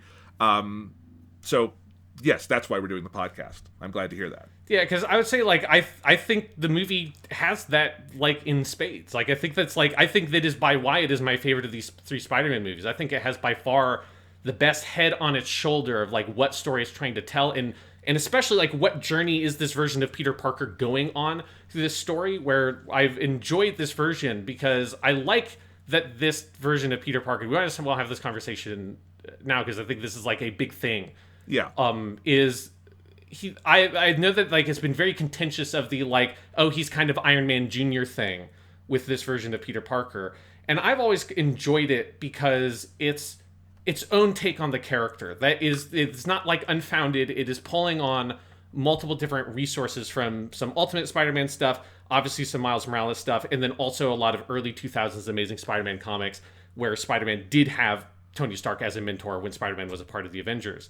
And so it's pulling on those elements to create its own take on the character that I think, especially after we had a trilogy of Spider-Man movies, that then a couple of years later there is a, like, half-done trilogy or whatever, they're going to make more Amazing Spider-Man movies before it crashed and burned, where they're doing pretty direct, like, this is Spider-Man as Spider-Man, this is, they're not identical, but they're riffing on the version of Spider-Man from the comics and Uncle Ben and Great Power, Great Responsibility, like a hero alone, all that kind of stuff.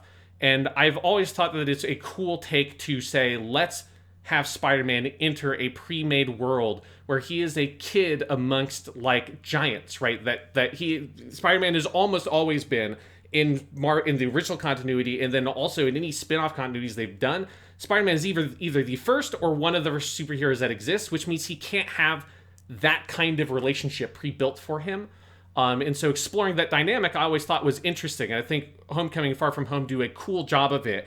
But it's always been a bit mixed for me because you're never sure how aware are they of like what that story means and where he needs to go, because I think it's always been he's needed to move out from under Tony's shadow because Tony isn't actually, in many ways, he's not a good mentor for Peter. And it's like his relationship with Tony kind of destroys Peter in some ways because they're not the same kind of person.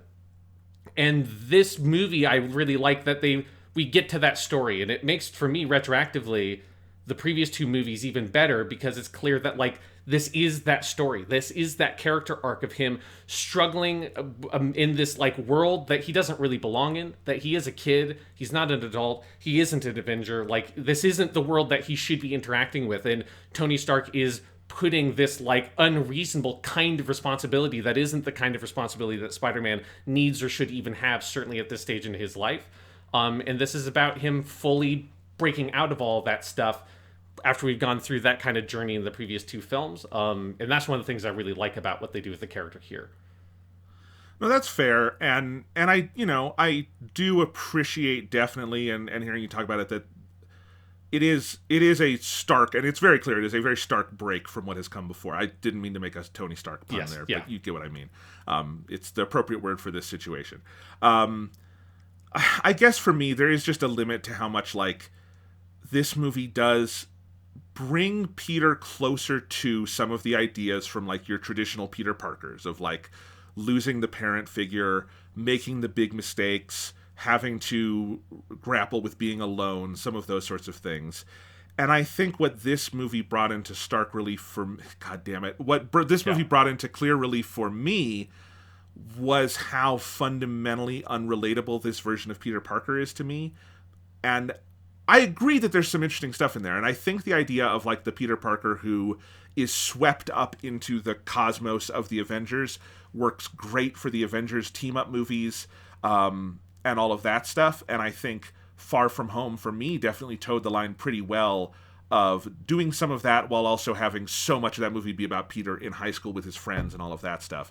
But this is also a version of Peter Parker who is, like, not significantly economically disadvantaged. He goes to a really good high school. He's looks like Tom Holland, and he has a girlfriend who looks like Zendaya, and he has a loving best friend and a family, and, kind of all of the world's advantages before you even go to, like, he is funded by a billionaire, and he has a cool nanotech suit, and he goes to space, and, like, every good thing happens to him, and, there's just some of that when you come into this movie, and they start pulling on some of those same strings, like, I think the moment, I will say, I was mostly on board with this movie. There's some stuff where I do just think the pacing is, like, bad, and in the way a lot of Marvel movies is. It's not a super unique problem to this movie. This movie gets past the first act and grinds to a halt, because that's generally how Marvel movie plotting goes. But, like, other than that, I was kind of okay with it, and I will say the moment that turned me on the movie was Killing Aunt May. And it was the way it's done. It is such a... Because they do this direct thing after it where they directly connect it to, like, the Uncle Ben death, right? Because they do that through the other two. I mean, they have her say great power comes great responsibility. They have then, that is the point where Tobey Maguire and Andrew Garfield enter the picture, and they do the scene that is very, and I understand that it's for a different purpose, but similar to the scene in Spider-Verse where all the Spider-Men console Miles over his loss. In that movie, it's Uncle Aaron. And they say, like, this is kind of what it is to be Spider-Man, and to be, in this case, to be Peter Parker.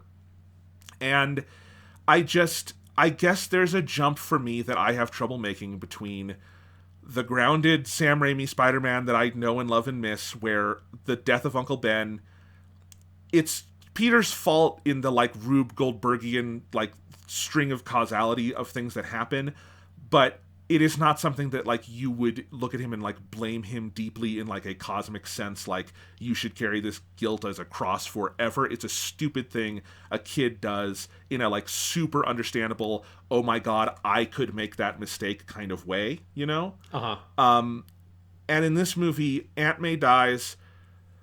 because Peter is an Avenger and he's fighting a guy named Mysterio, and then Mysterio gets mad and before he dies sends a note to J. Jonah Jameson, who has an Alex Jones podcast, who releases Spider-Man's identity to the world. So he goes to his wizard friend, and the wizard friend does a spell, but Peter messes up the spell, so the spell gets wrong, and then for some reason villains from other universes are pulled in. But Peter doesn't want to send them back because he feels guilty about them possibly dying, so he traps the wizard, and then he tries to save the villains, but they don't want to be saved, so the Green Goblin comes in, and the glider and hits Aunt May, and now she's dead. Like, that's the kind of, like, stuff where I just have a fundamental, I think, wall with this version of the character, where then when they push it into the more... out of the more, like, fun Avengers vein, into the more, like, Peter Parker real-world emotions vein... I don't know. Tom Holland is phenomenal in that scene when Aunt May dies. It's a remarkable moment. The only scene I feel like it's comparable to is in Homecoming, when he's trying to lift the thing off of him. And I wish they gave him more moments like that, because it's a really striking thing to do with, like, just the MCU in general does not have characters who are vulnerable that way. But I just felt myself emotionally so rejecting it, because it felt kind of cheap to me. And I do see where you're coming from on it, in that it is this... The other way to see it, obviously, is it's the fulcrum point where this Spider-Man has to start being an adult, because things are now being taken away from him. I guess it's just that string of causality is so insane, and Peter has to be a real big fucking dumbass in this movie for those things to happen. And there's a lot of choices that I just... maybe they're just too caught up in, like, comic book bullshit for me, and that's not quite the world I come from, but it just didn't sit well with me, I guess. Yeah, I really liked, and I thought they handled the Aunt May death really well. I think there's a couple of things that go into that. One is that, like, what's important for that scene isn't the, like that string of causality isn't really relevant to what happens there. Like, what happens there is... Because it's not even Peter's idea to help them, right? It's not really what he wants to do originally. It's Aunt May's saying, like, you have to help them, right? Because they're not evil people, they're lost souls, right? Which is typical of lots of Spider-Man villains, but it has been, like, the tradition of the Spider-Man movies, particularly, like, the Raimi ones, is that it's like these, Green Goblin and Doc Ock are not inherently evil people. They are, like, troubled people that have some personality flaws, like their ego, that then gets twisted and transformed in a, classically science experiment gone wrong.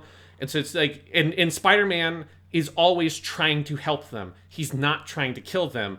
It's just outside of his ability to save them, right, in those movies.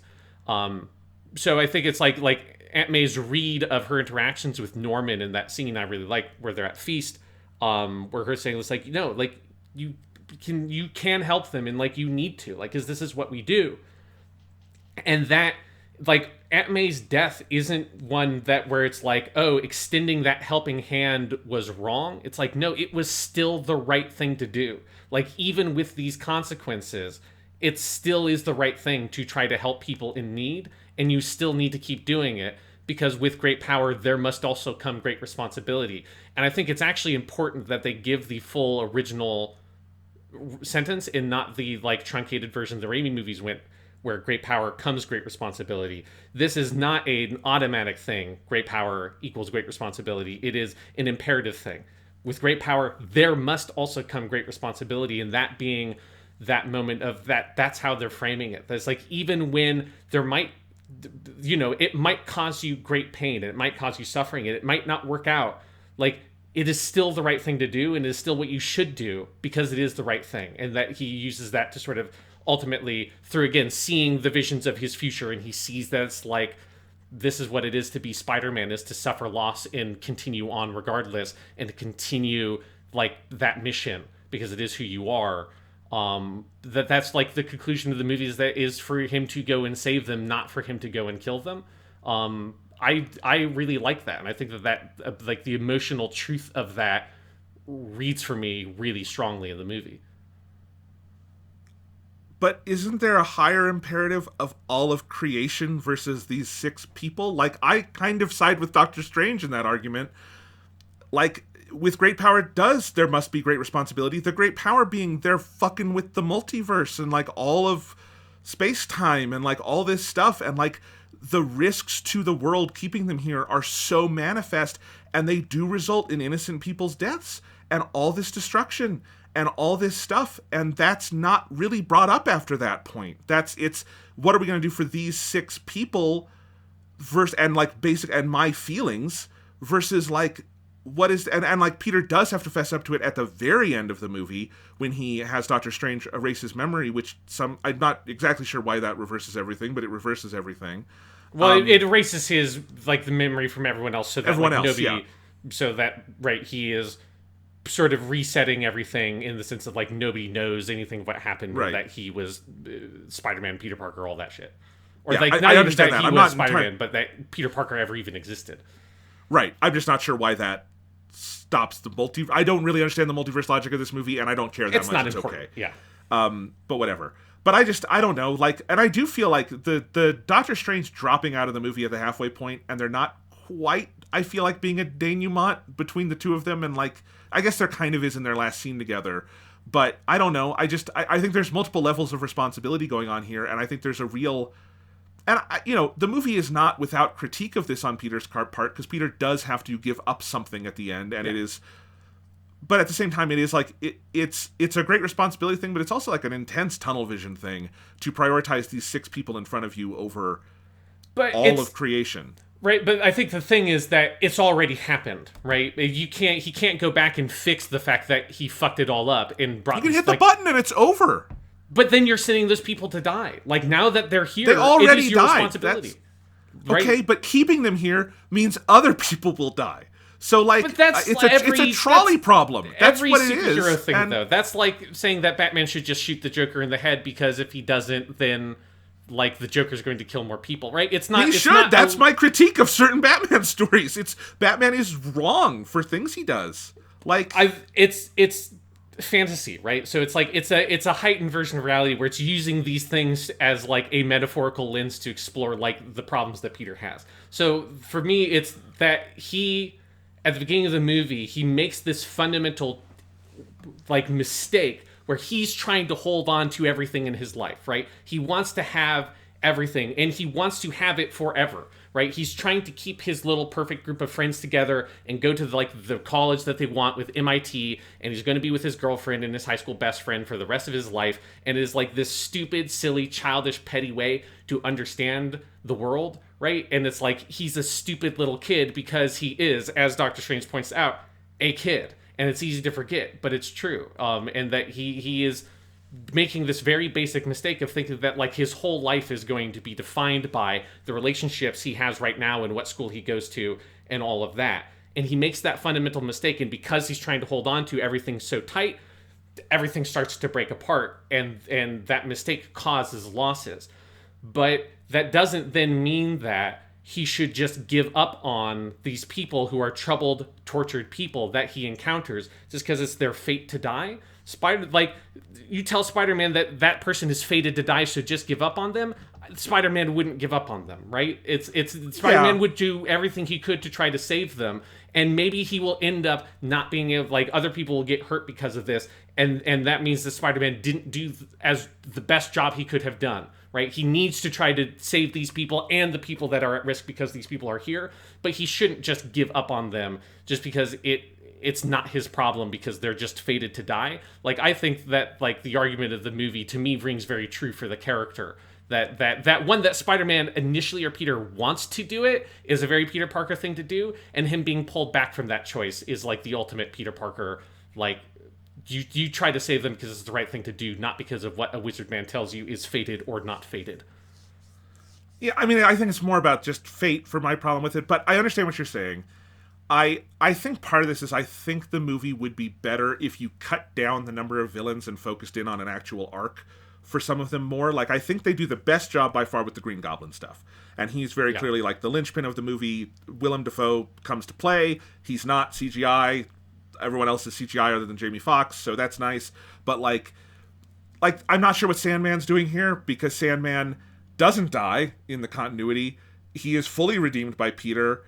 He's not really the character here, and he also becomes a villain again on a whim. That confused me. He's not really a villain. He just kind of wants to go home. Like, I think is. But he's just fucking. There's just like, and then like the Doc Ock stuff kind of, I feel like, gets lost in the shuffle, because the thing that bothers me about the Doc Ock stuff is that Peter did save him in Spider-Man 2. He dies, but he saves his soul and he dies a hero. Like, it's okay. Doesn't have to live forever. Peter does get through to him and do the right thing and all of that. And there's a little bit of like fantasy wish fulfillment to some of it with me here. Of like, I saw a review by a critic I love, and I love his writing more than almost anyone else, writing about this movie, and he liked it.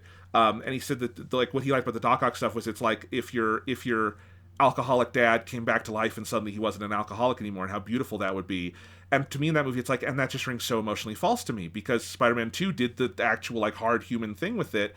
And then this movie, and also Doc Ock kind of exits the movie after they do that, and then he's back at the end for a little bit. But I don't know. There's just a lot of like kind of confused lines in it to me. And other than Doc Ock and Green Goblin, I think they whiff on the other villains really hard. I mean, the other, like, I think it's mostly that, like, they're there as, like, background elements, right? Like, I like them, just in the sense of that they're, like, kind of one big character, really, right? Because it's all this one big scenario that they all have these, like, common points, and it's just an assortment of different characters in Spider-Man's rogue gallery that have like lots of similarities and then some small differences that distinguish them. Like, I think the readability of why those characters are here and what they're doing, to me, actually works really well. And with like some of the Doc Ock stuff, like, I mean, I would agree that it's not like the most amazing thing they've ever done with that character, but I think they scale it well for like what this movie needs that character to be. And one thing I like a lot with the villains, and I think is what maybe the thing that ultimately makes the whole villain concept work for me honestly the most, is that you don't see what happens to them once they go back to the worlds they come from. Like, it's totally possible that Doc Ock dies. Like, I mean, he goes back and it's just because he's maybe like more sane or whatever a little bit earlier than he was. Maybe he doesn't avoid his fate. But I like that, like, the movie makes the point by not showing us that, by making the statement that, like, it's important to, like, to have done everything you could, even if, like, you don't know. Like, you won't know, ultimately, whether or not that effort will save that person's life, but you've done what you could do to the best of your ability, and that's what is important. And that's something that I think, like, I don't know, it rang really strong to me. Yeah, I think they do it best with Green Goblin, and I think I like the inversion of putting more weight on the sane side of Norman Osborn. I think is cool. I like him showing up at Feast. I like Feast being in this movie. I guess it's there a little bit in Far From Home. Yeah. At the very beginning, but it's basically that's just a way to reintroduce Spidey and Aunt May in that movie. It's not like a thematic thing. So I liked seeing that. The Sandman stuff really confused me because they clearly didn't get Thomas Hayden Church to be on set, so he's CGI'd the whole movie, which isn't how he's presented in Spider-Man 3, and it's much worse CGI than in Spider-Man 3. And they started with this idea of, like, he's the Sandman from post Spider-Man 3, where he's been redeemed, and he's, like, chill with Peter. And I wish they had gone a little further with that, of him, like, being an ally more fulsomely, instead of going off with Electro and being a threat in the final battle, and all of that just kind of confused me, and I was just a little baffled by the choice to have him be Sand CGI. There was a lot of stuff like that, where I love that version of Sandman so much. I just thought there was potential there that kind of went untapped. Yeah, I suspect that there's probably, like, I would not be surprised if that was, like, a COVID thing, because it's him, and then Reese Ifans as Lizard was also, like, clearly was not physically there, because, like, the shots you get of them as people are reused or, like, repackaged shots from their original movies. So I don't know if that was a scheduling conflict thing, because they are voicing the character, right? They're doing the VO. Yeah. But they're not physically there on set. With the Sandman stuff, I think it works for me in the sense of that he wants to be an ally until he doesn't really know who this Peter Parker is, right? Like, because I think that reads true to his character, that he is a very suspicious, untrusting person, because he's a fucking ex-con and he's had this rough life, and it's like he doesn't take to trusting someone easily. So as soon as he's like, oh, you are not the person I thought you were, who the fuck are you? That he becomes aggressive and then is detained in Doctor Strange's The Undercroft But then he does come back to his side when they're all trying to help, and then he switches again when Electro does his thing. So you go ping pong, ping pong. Well, because he just wants to go home at a certain point, right? Like, it's like, why does he give a shit about all this stuff about saving all these other people and all this? As soon as it starts going insane, it's like he just wants to go see his daughter again. Like, I think that works for him because he's not on Electro's side. He's just trying to get the fucking cube back in that last fight because he just wants to hit the fucking button. Yeah, I guess so.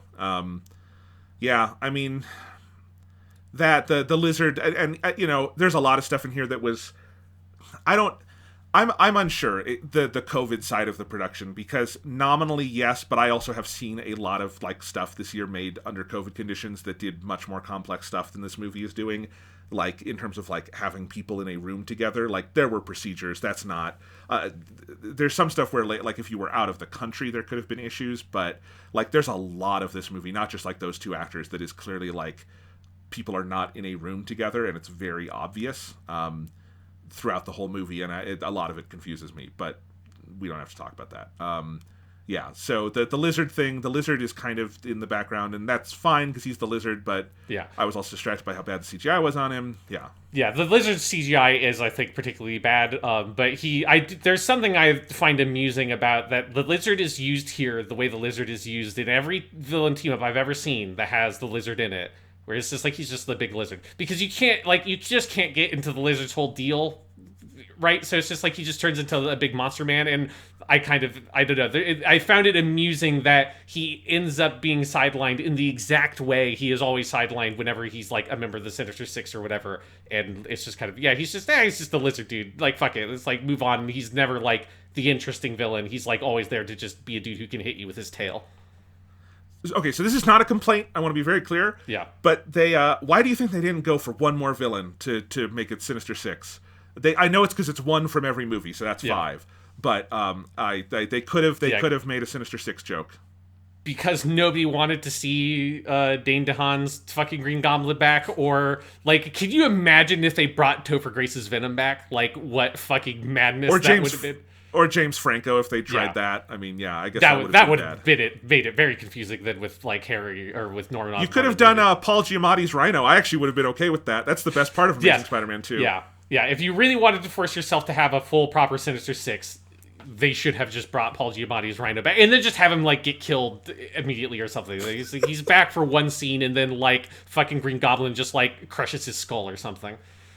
Yes. Well, do you want to talk about that for a second? I will say, as many problems as I have in this movie, I have no bad things to say about Willem Dafoe. He is so one of our most precious treasures, and he is very good in this movie. Yeah, he's maybe my favorite part of the whole movie in many ways. Certainly in the like Spider-Man gut way of just like, oh my fucking god. The choice of just having him just not have the mask on is like 100% correct, because he is way scarier than any like superhero costume could ever make him look. Yeah, I think because this is, I think, one of the reasons why the villain stuff works for me is that it's clear that he's like the real villain and everyone else is there as like a big kind of mesh of like representatively they are the Spider-Man villains, and Green Goblin is like he's the guy, right? He's the real deal. It highlighted for me that I hadn't realized this, that other than in like team up movies, this version of Spider-Man has never fought anybody who is his physical equal. And so that's one of the things that makes when shit goes down really exciting, because it's this Spider-Man being pushed in a way the other villains he's fought haven't pushed him. Because obviously, he fought Thanos, but he was there with like a dozen other people helping him fight him. And they lost very emphatically. Yes, yeah, very emphatically and very quickly. Everything about how they use Norman and Willem Dafoe's performance in particular in this movie is fantastic. They key in really hard on the Dr. Jekyll, Mr. Hyde stuff. And like you said, like focusing more on the Dr. Jekyll side for a long chunk of it. And I think having a good reason why, like I think there's like a lot of good attention to detail with some of this stuff in the movie. I think the reason why he's so Norman or Jekyll for the first half of his sort of role in the movie is because like all the things that make him Green Goblin aren't in this universe, right? He has that very heartbreaking line of him talking about like, he went to his home and it wasn't there, and Oscorp is gone, and his son, and so all the things of like that he had that like sinful pride of Oscorp and Harry that he's like domineering over, and he saw as his legacy that he was trying to control, and those are the things that pushed him into the Goblin personality in the original movie. Like, those things not being here means that he's not like motivated to be the Goblin until Goblin himself is threatened by what Spider-Man is trying to do, and then that's what brings the personality out. I think that was like a good touch of kind of how they frame the character. But I think maybe my favorite scene in the whole movie, and it's one of the most interesting uses of spider sense I've ever seen, is Peter knowing that something is wrong and his spider sense going crazy, but he can't quite narrow it down to what is happening because he's in a room full of supervillains, right? And obviously the audience, I think, knows that it's going to be Green Goblin, but he doesn't know. He's in a room full of like other villains that Spider-Man has fought, and he's trying to like feel it out. That is a really nice, tense scene that culminating in just letting Willem Dafoe go fucking nuts and just be the scariest motherfucker you've ever seen in a superhero movie. That whole scene, I think, is absolute gangbusters. It's good. It's one of the only scenes in this movie I will say is decently directed. Is the like eyeline matches to around the room. There's some actual attempt to like create spatial geography in that scene so that Peter's spidey sense has like a 360 to it, so you're knowing where you're going with it. Yeah. No, I have no bad things to say about Willem Dafoe, and I think, the ending mostly fell flat for me, but Peter, the last moment being Peter trying to like stab the glider down on Goblin, and it being the Tobey Maguire Spider-Man who stops him just non-verbally. That's a nice moment. Mm-hmm. Yeah. Definitely, Willem Dafoe should just be in more movies. Yes. Yeah. He's in a lot of movies. He's no slouch. He should be in more movies.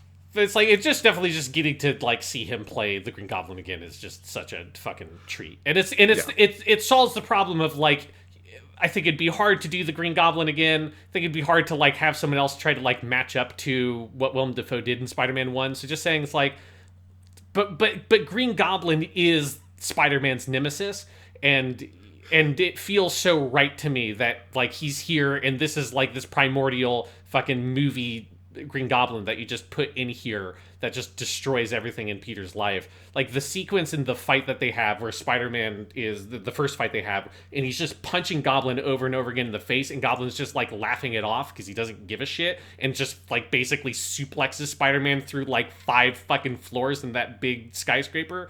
Like some of that, there's a ferocity to the fight sequences with Goblin in this that I think captures a lot of the energy of that character from the comic books. That also gives the action in this movie a very different flavor to what we've seen from the other Marvel Spider-Man action scenes that aren't like vicious the way this one is very vicious. Yes, I think that's right. And no, I mean I don't know how you even could do Green Goblin in the MCU, because I don't think you could introduce Oscorp this late in the game, because like what would its place in the world be in a world where like Tony Stark is this dominant, right? Like what the fuck is Oscorp? Like you would almost have to redo it as like Osborn is like a junior worker at Stark Industries and he fucks, and like just completely change it. So yeah, don't fix what ain't broken. Same with Doc Ock. I do, Alfred Molina is great. I'm not 100% sold on the choice to do the digital de-aging, because it is in some shots, it's the best I've ever seen. And in a lot of shots, it is terrible, and it's a weird mask floating in front of his face, and it's really distracting to me and gets in the way of the acting. That's how most digital de-aging is. It's how most Marvel special effects are at this point. But he's Alfred Molina, and I think the most impressive thing, and this is why I think he probably didn't need the digital de-aging, is that he is, again, actors are always the best special effect in a movie. He just is able to be that character in body and voice like so completely, and it's been almost 20 years. That's really fucking impressive, because like Willem Dafoe doing that is one thing. Willem Dafoe is going big and bold and hammy. What Alfred Molina was doing in Spider-Man 2 is quite a more like concentrated, almost theatrical performance, and I think recapturing that is just on a level of acting very impressive. Yeah, and I think I'm with you on like the digital de-aging. It didn't bother me a huge amount. Like I just kind of got used to it, but it's definitely not like, it's just, I don't think it was necessary here, especially because again, this is like a big multiverse thing. You can just like justify it as, in this version of the multiverse, like it was just a slightly older Otto Octavius than the one you saw in the original Spider-Man 2. Like who gives a shit? Or we all get it, you know, when Yeah. Doctor Who does team ups, they don't need to like de-age David Tennant in the 50th special because he looks a little older than he did when he regenerated. Like, we just fucking go with it. It's fine. Yeah, it's like I think the digital de-aging stuff works well in things like the first scene in Guardians of the Galaxy 2 where they digital de-age Kurt Russell because it's one scene in the movie. Yes. And it's like such a dramatic change in time, and also it's just like fun to see. Oh, it's like Kurt Russell from Escape from New York is in this movie. That's fucking weird. And that's great for that one scene, but you don't want that covering his performance for the entirety of the movie. And it does definitely like rob you of some of what Alfred Molina is doing here. It just means that there's a lot of scenes where you are almost looking at nothing but CGI because he's CGI and Sandman is CGI and Lizard is CGI and Green Goblin is physical, but there's a lot of stuff around him that they're doing, and Electro is kind of the same way, and a lot of the characters aren't sharing space, so it's a lot of compositing that isn't very good, and it's unnecessary, and it's I think there's a lot of, and this movie shows it to me, a lot of stuff Marvel does through very expensive special effects that would just be so much easier and cheaper and simpler and better to do through traditional filmmaking. And it's kind of the Jurassic Park thing of like, we could do it, so we didn't stop to ask ourselves if we should. And that's kind of where I think a lot of like this kind of special effects stuff goes at this point. But Alfred Molina is great. I do like the scene on the bridge a lot of a Doc Ock who is very confused. It's very funny to me. And it's like, and he's not like the most maniacal evil version of Doc Ock, other than like he wants to get Peter, but he's just causing a lot of chaos. I like that Spider-Man has never, you realize like this is a very spoiled version of Spider-Man who's never really been up against anyone that powerful. He's never had his own supervillain other like the Vulture, but the Vulture's not that bad. Mysterio's not that bad. But this guy's got the big fucking tentacles, and Peter really only wins that thing because of the nanotech stuff. Yeah, I do like the sense of the contrast of what world that this Peter lives in versus the other ones of like, because Doc Ock is both transported like nearly 20 years into his own future, also into a world, you know, that Tony Stark is in all the crazy like more comic booky Marvel universe, and so the notion that he is depowered very quickly because the technology of his arms is so below the kind of shit that has been going on in the MCU at this point, I think is like a good read, and it gets that like very comic booky multiverse crossover thing of like finding the fun, and it's also a very Doctor Who-y kind of thing that lots of stuff of this reminds me of like multi-Doctor stories, of finding the ways that like you take these two things and kind of smash them together and have some like fun little action scenes or some fun little bits that you can do with that. Yeah, like I enjoy how they conceptualize all of that. I think my favorite moment in that sense with Doc Ock is at near the end of the movie, they get the arc reactor off of Electro, and Doc Ock is holding the arc reactor and has the power of the sun upon my hand line. That I think is a good attention to detail, because the arc reactor is the thing that Doc Ock was trying to make. It's a fusion reactor. So it is the thing he was building in Spider-Man 2, and in there, he was metaphorically saying the power of the sun upon my hands, because of course he had this giant, massive apparatus that was making a miniature sun that was not literally in the palm of his hands, and here he has this thing invented by Tony Stark that he built in a fucking cave somehow in 2008. It is the thing that he was trying to make literally in the palm of his hand. I think that is like a good... There's a lot of little things like that I think like good little moments that they throw in there that are smart attention to detail of how you would contrast these different things together. Yes. Do you want to talk about the Spider-Mans? How they use Tobey and Andrew Garfield? Yeah. So I think the one that is most interesting to me is Andrew Garfield, because I liked him a lot in this movie, and it is like the one that this movie had to like sell me on this version of the character, because we are well on record of like fucking hate that movie. The Amazing Spider-Man 1 is a very whatever superhero movie. Amazing Spider-Man 2 is trash. But it's never been because he is a bad actor. He's just been given a bad character to play. And I really liked him a lot in this movie. I think they do a better job with him than Tobey. That's like no doubt. In part because Andrew Garfield's whole affect fits with the MCU's kind of jokey joke humor. You know, he comes in and they're doing the thing about, I'm on the ceiling. No, that's enough, isn't it? No, you have to get up on all four. Blah, blah, blah. And I hate all that, and I'm tired of those jokes. I like that scene. but it's fine. Andrew Garfield's good in it. Like Yeah. I've never seen anything that I thought Andrew Garfield was anything less than very good in. I think he's an actor of extraordinary substance. I will point you to Martin Scorsese's Silence if you want to see real proof of that. He's also apparently, I think people really liked him in Tick Tick Boom this year is out on Netflix. But no, I think the most interesting thing they do is actually leveraging the Gwen thing. Which I will say, the best scene in all of Andrew Garfield's Spider-Man career, those two movies, is the very end of Amazing Spider-Man 2, where he gets back on his feet after Gwen's death and faces down the Rhino, which is the best ending to a bad movie ever made. In that if you replaced the preceding 120 minutes, you would have a great Spider-Man movie, because that ending is so good.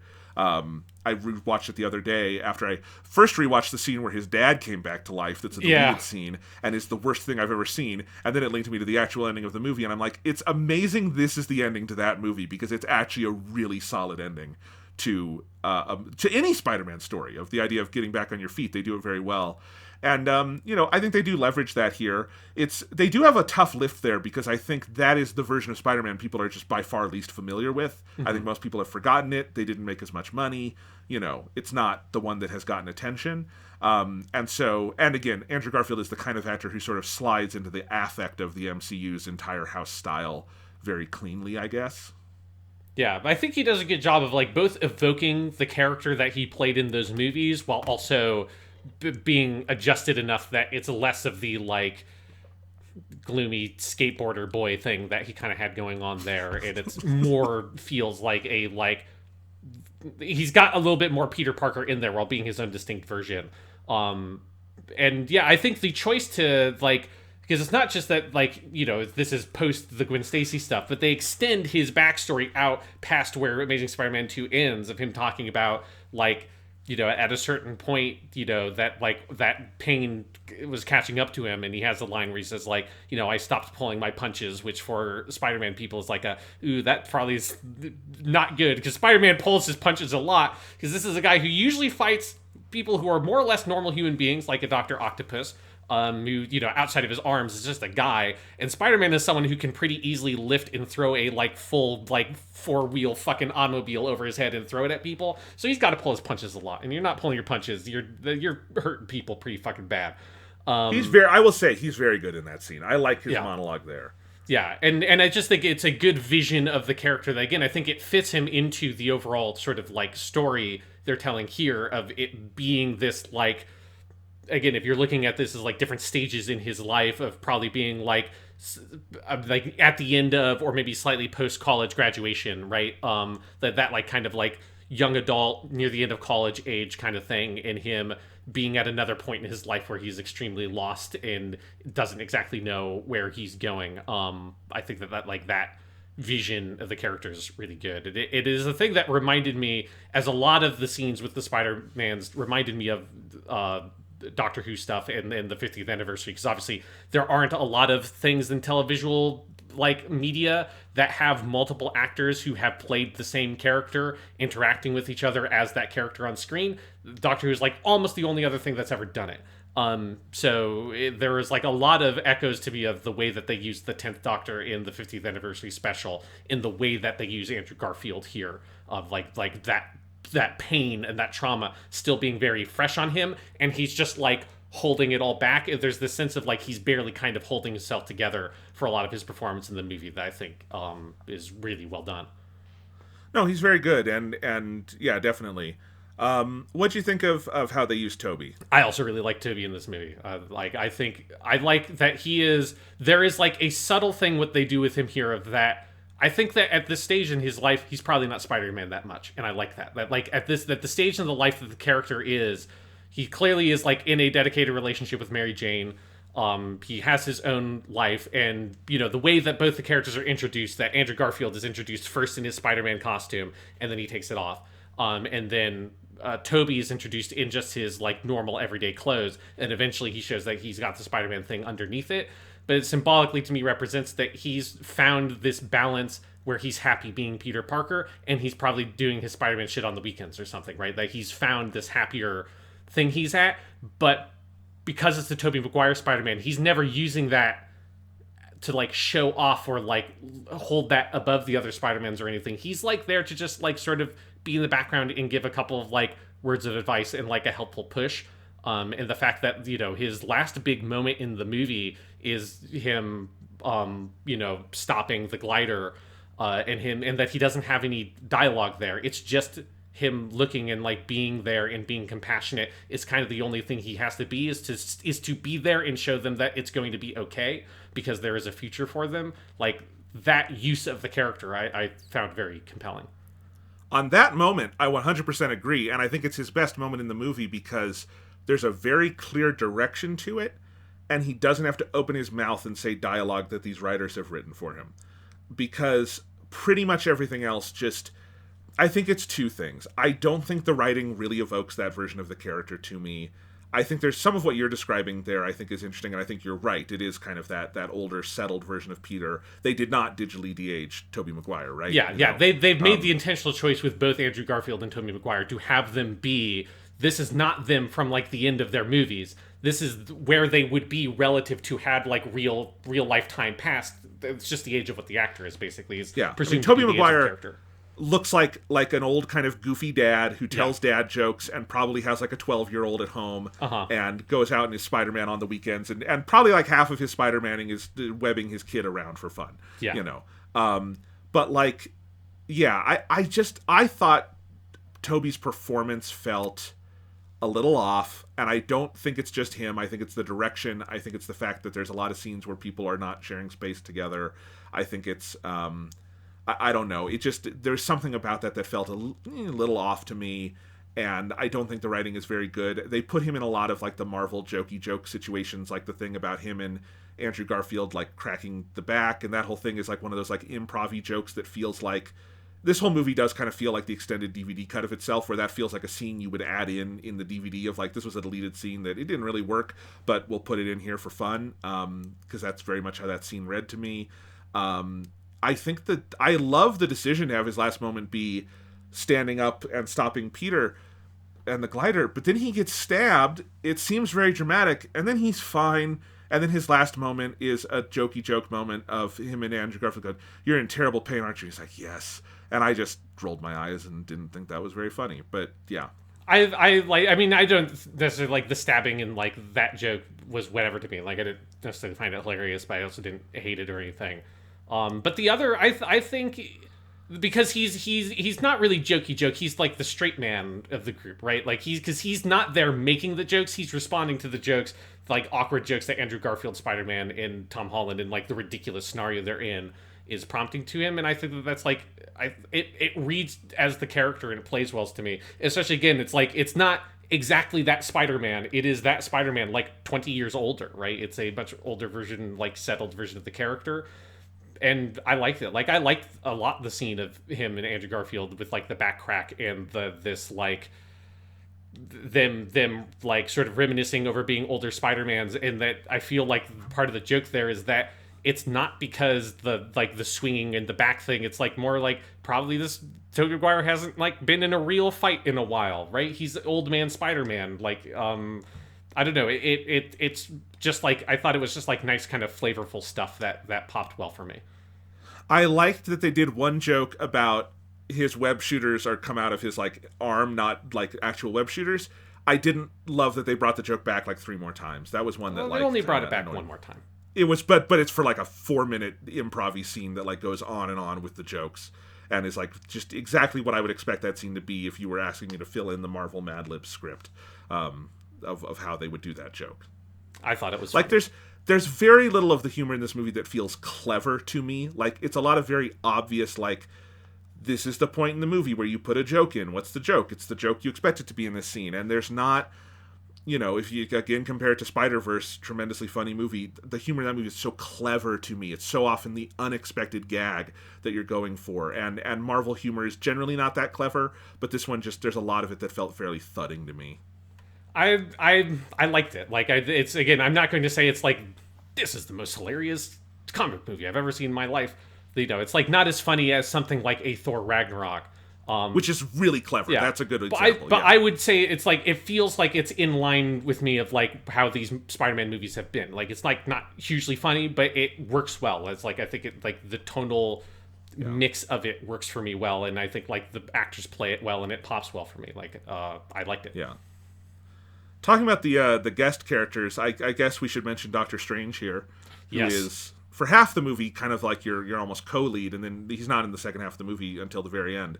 I gotta say, I wish Benedict Cumberbatch's Doctor Strange is just in all the Marvel movies. I love him so much. I love that he can pop into anything so easily. He has, and this is just true of Benedict Cumberbatch as a person, he has chemistry with everyone he runs into.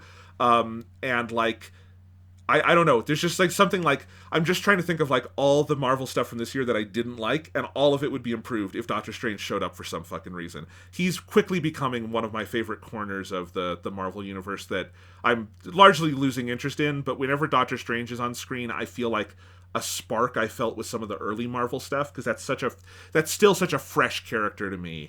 And I like the stuff with him. And I do think the only scene in this whole movie that works for me on like a visual level, in like visually inventiveness, is the Doctor Strange action scene in the mirror dimension, which, like, even if you like some of the other scenes more than me, you have to admit is the most inventive scene in this movie. Oh, absolutely. Yeah, there's like no question. Yeah, everything with Doctor Strange in this movie I love. Like, I'm with you that I think he's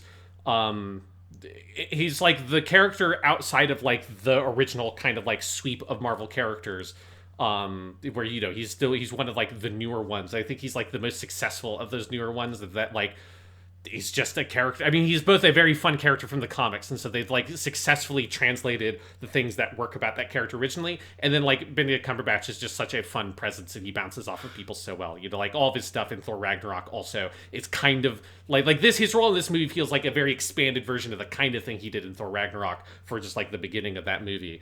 Yeah. But that's why I want every scene should have a scene Yes. where they have to pass through the Sanctum Sanctorum and have 5 minutes of Doctor Strange being huffy with you. There's like the whole thing of like, I remember being confused when the first one came out why they didn't just let Benedict Cumberbatch be British, because there's no reason Doctor Strange couldn't be British. Yeah. But like, there's something about his American accent where, like a lot of British actors, it gets a little deeper and gravelly, and it just sounds a little off. That is like, adds so much, I think, to the humor and like pathos of Doctor Strange. It's a really good choice on that level, I think. Yeah, I love his interaction with Spider-Man, and I've said this before, that like Doctor Strange and Spider-Man are one of my favorite pairings, because they're just such weird.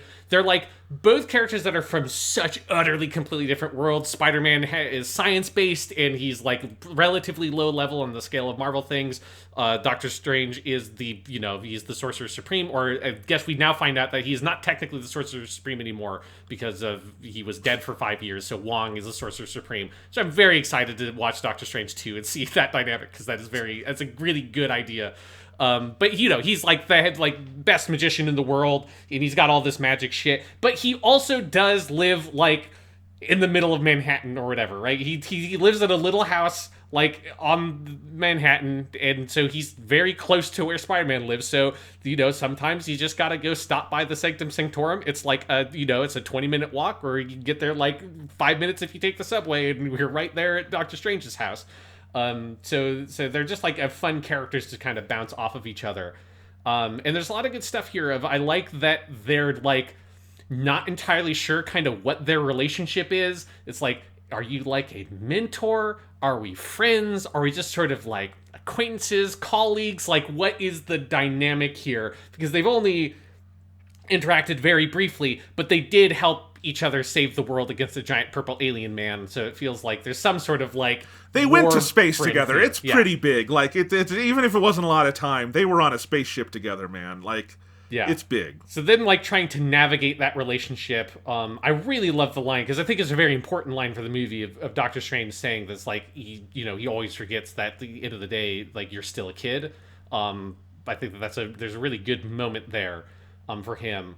I also love, this is another very inventive, good attention to detail thing. When Doctor Strange pushes Peter's soul out of his body, that Peter's body autonomously reacts to stimuli around it, which is what it should do. That's like one of the things that Spider-Sense does for him. So the fact that even though Peter's soul is not in the body. The body is just responding anyways, autonomically. Like, that is a really good piece of attention to detail. And Doctor Strange is like, what the fuck is even going? Like, should be completely impossible.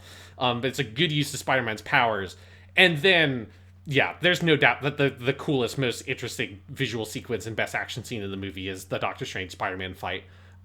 It's, this is the thing that I like the MCU most for. This is the thing I think that the MCU does in comic book movies that other comic book movies have never done, which is big, weird comic book shit done like on this big, crazy, like conceptual scale. It's why I like Thor 2, because it's got all the weird like portal stuff. Like Guardians of the Galaxy's version of space has that quality to it, and then Doctor Strange has that quality to it. You've just never seen anything like this done in a like Hollywood movie. Like the only other thing that would do an action scene vaguely like this would be anime, right? And everything about it is amazing, and particularly I love the conception that's very character based of how Spider-Man gets himself out of this is just by realizing, oh right, it's just fractalized geometry. Like, that's all it is. So I'm Peter Parker, Superboy genius. Like, let me just do some quick, like, math and then create an actual proper spider web using the geometry of this fractalized space. That, I think, is a really good that's a very good idea that I've never seen someone do with Spider-Man, but it makes perfect sense for the character. No, it's really fun. And I think it's a visually inventive sequence. It's one where it's so purely fantasy that it's okay that you have like obvious CGI and stuff like that. It's really the only scene in this movie where Spider-Man gets to do cool like web stuff, because like the rest of the movie is not really about the web slinging, and the final scene I guess is around the statue of Captain America and like all of that stuff. There's some of that, but I don't think that's a very well done action scene, and it's all at night and you don't really see anything.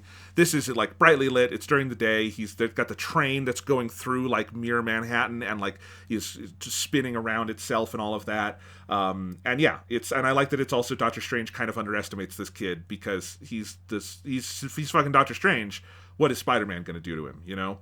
And I like that whole side of it. And just one final note on him knocking Peter out of his body. I do very much need a shot of, like, in the next Avengers movie, a scene where he just knocks the souls out of every single Avenger, because I love having we have it for Hulk from Infinity, or from Endgame, with the Ancient One does that to him. We have it with Peter here. I need it with more characters, you know? We never got that with, like, Tony Stark getting knocked out of the Iron Man suit. Yes. That would have been great. Yeah, that'd be very good. I also want to see the behind-the-scenes footage, because I just assumed that Spider-Man was CG in that shot. Because particularly like the way it was moving was so fast that I imagine you just would have done it digitally. I want to see the behind the scenes footage of Benedict Cumberbatch standing in the street and just swatting at the air wildly at nothing. Like, that's one of those of like, you're looking at it's like, man, I really want to see the behind the scenes footage, because you sometimes you get those shots and it's like it works pretty well in the movie, but if you see like what that actor was doing, it looks like it would be the most embarrassing looking thing in the world. He's a grown man wearing a cape and like his magician outfit just swatting wildly at the air. Good stuff. Yeah, the Doctor Strange stuff, I am so excited for his next movie. It's the Sam Raimi of it all. It seems like it's a pretty cool story. I actually did not see the final post-credits thing, which neither did I. Okay. This movie is very long and I had to pee very bad. I stayed through the Venom scene and I wish I hadn't. Yeah. And then, but apparently the end credits is just a trailer basically for Doctor Strange 2, which I hope they upload that at some point. I'd like to see that. But what's cool is that, Doctor Strange's first movie I don't think is a great movie. It's got some good stuff in it. But that character has now been in, Infinity War, Endgame, Thor Ragnarok, and this, at least. And I might be forgetting. He's in What If also. So you've got like 5 other things Cumberbatch has been in.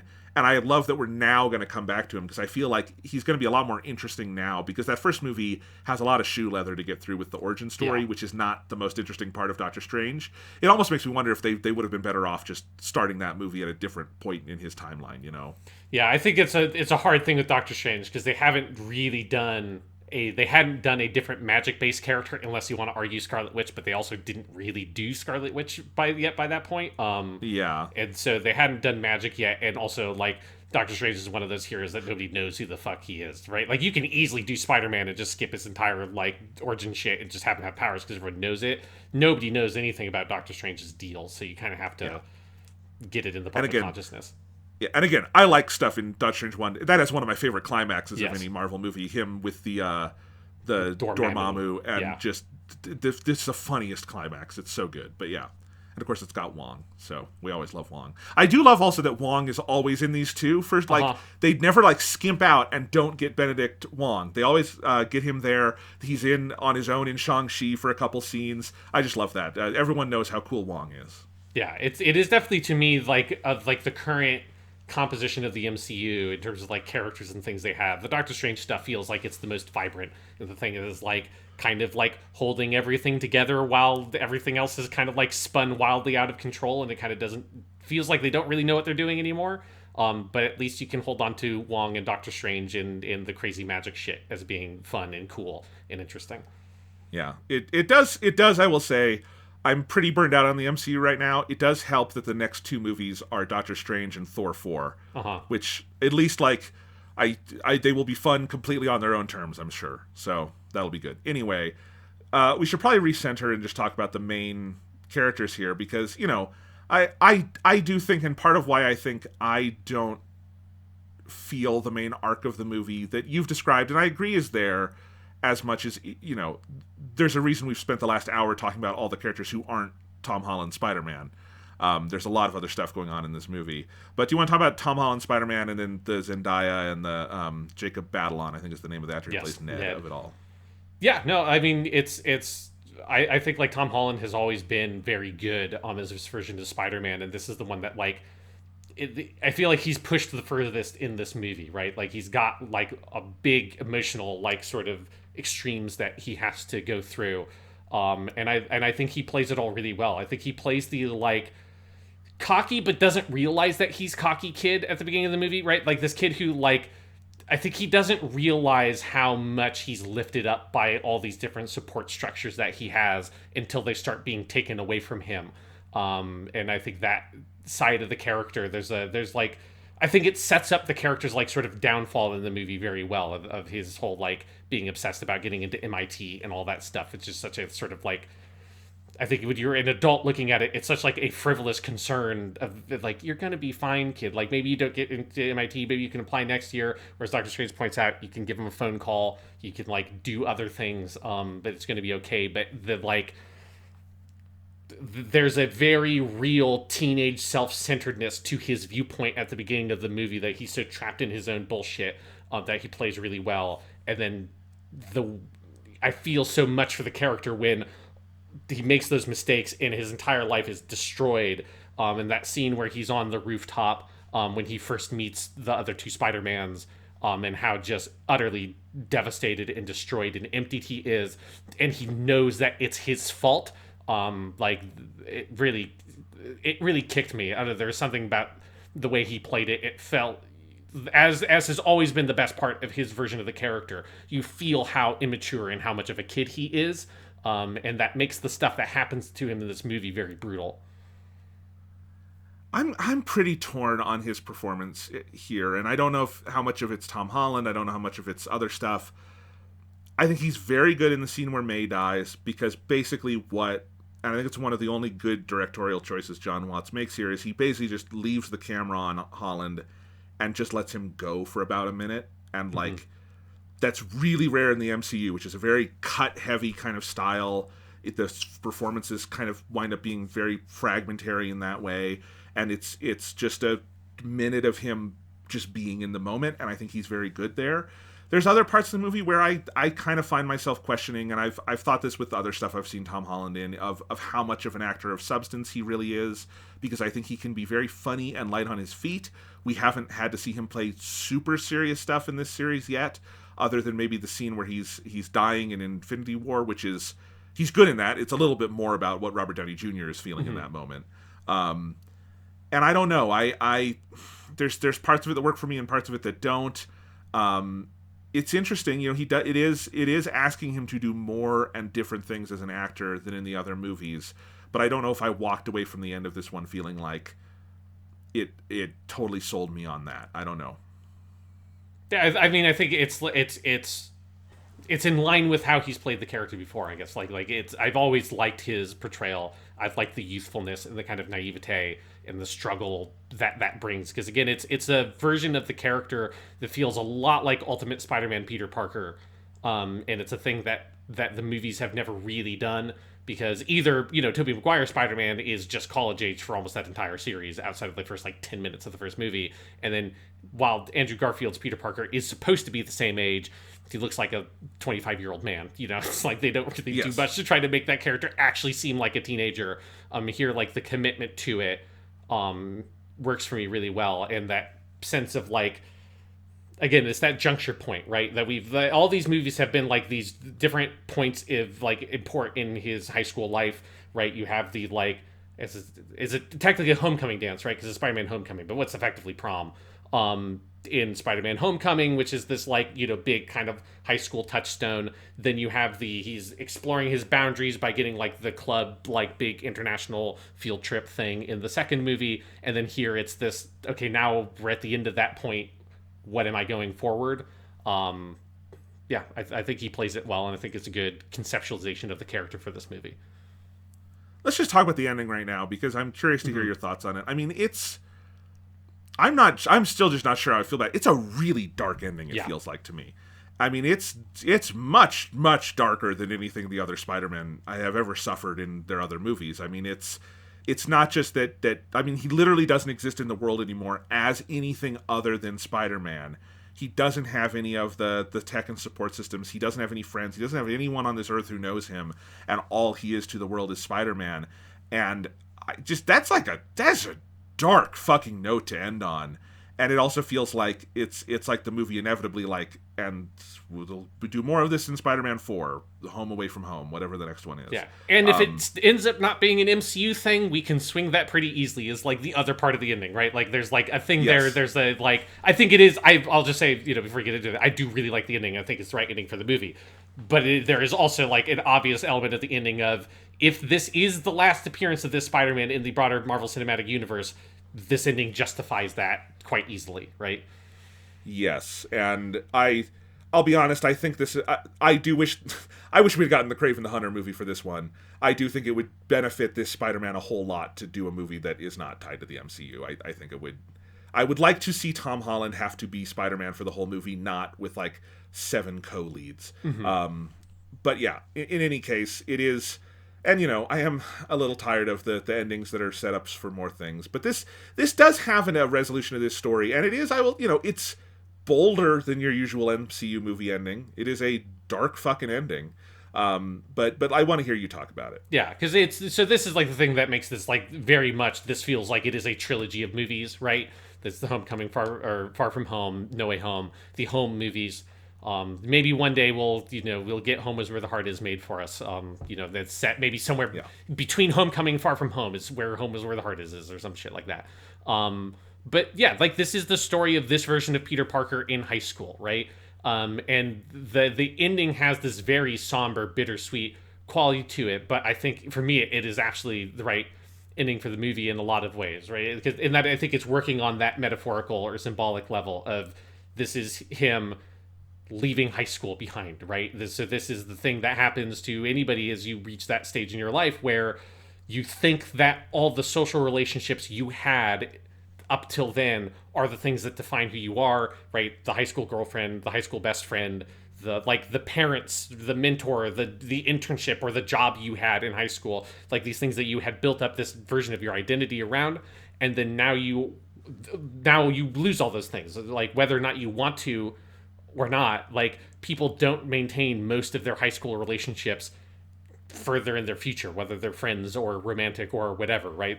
There are some, right? Obviously we are still friends, but one of the things that was interesting about getting that Xbox Series S and turning it on was seeing my Xbox 360 era friends list that I hadn't looked at in a long time because I hadn't used the Xbox as a main platform for gaming, and this apocalyptic version of a friends list where probably 60 to 70% said things like last seen online 7 years ago and shit like that. That's you look at that and I'm slowly fading into dust because it's Sean, do you have the thing I have where I don't remember who all the people are from the names? I'm I know you were someone in my class, I don't know who you were. Yeah, it's a lot of I was I think this was that guy who was in the same club as my actual friend, and we played Call of Duty like 3 times because he joined the party with like my friend that I actually knew, but I didn't actually know this guy. So, he ended up on my friends list.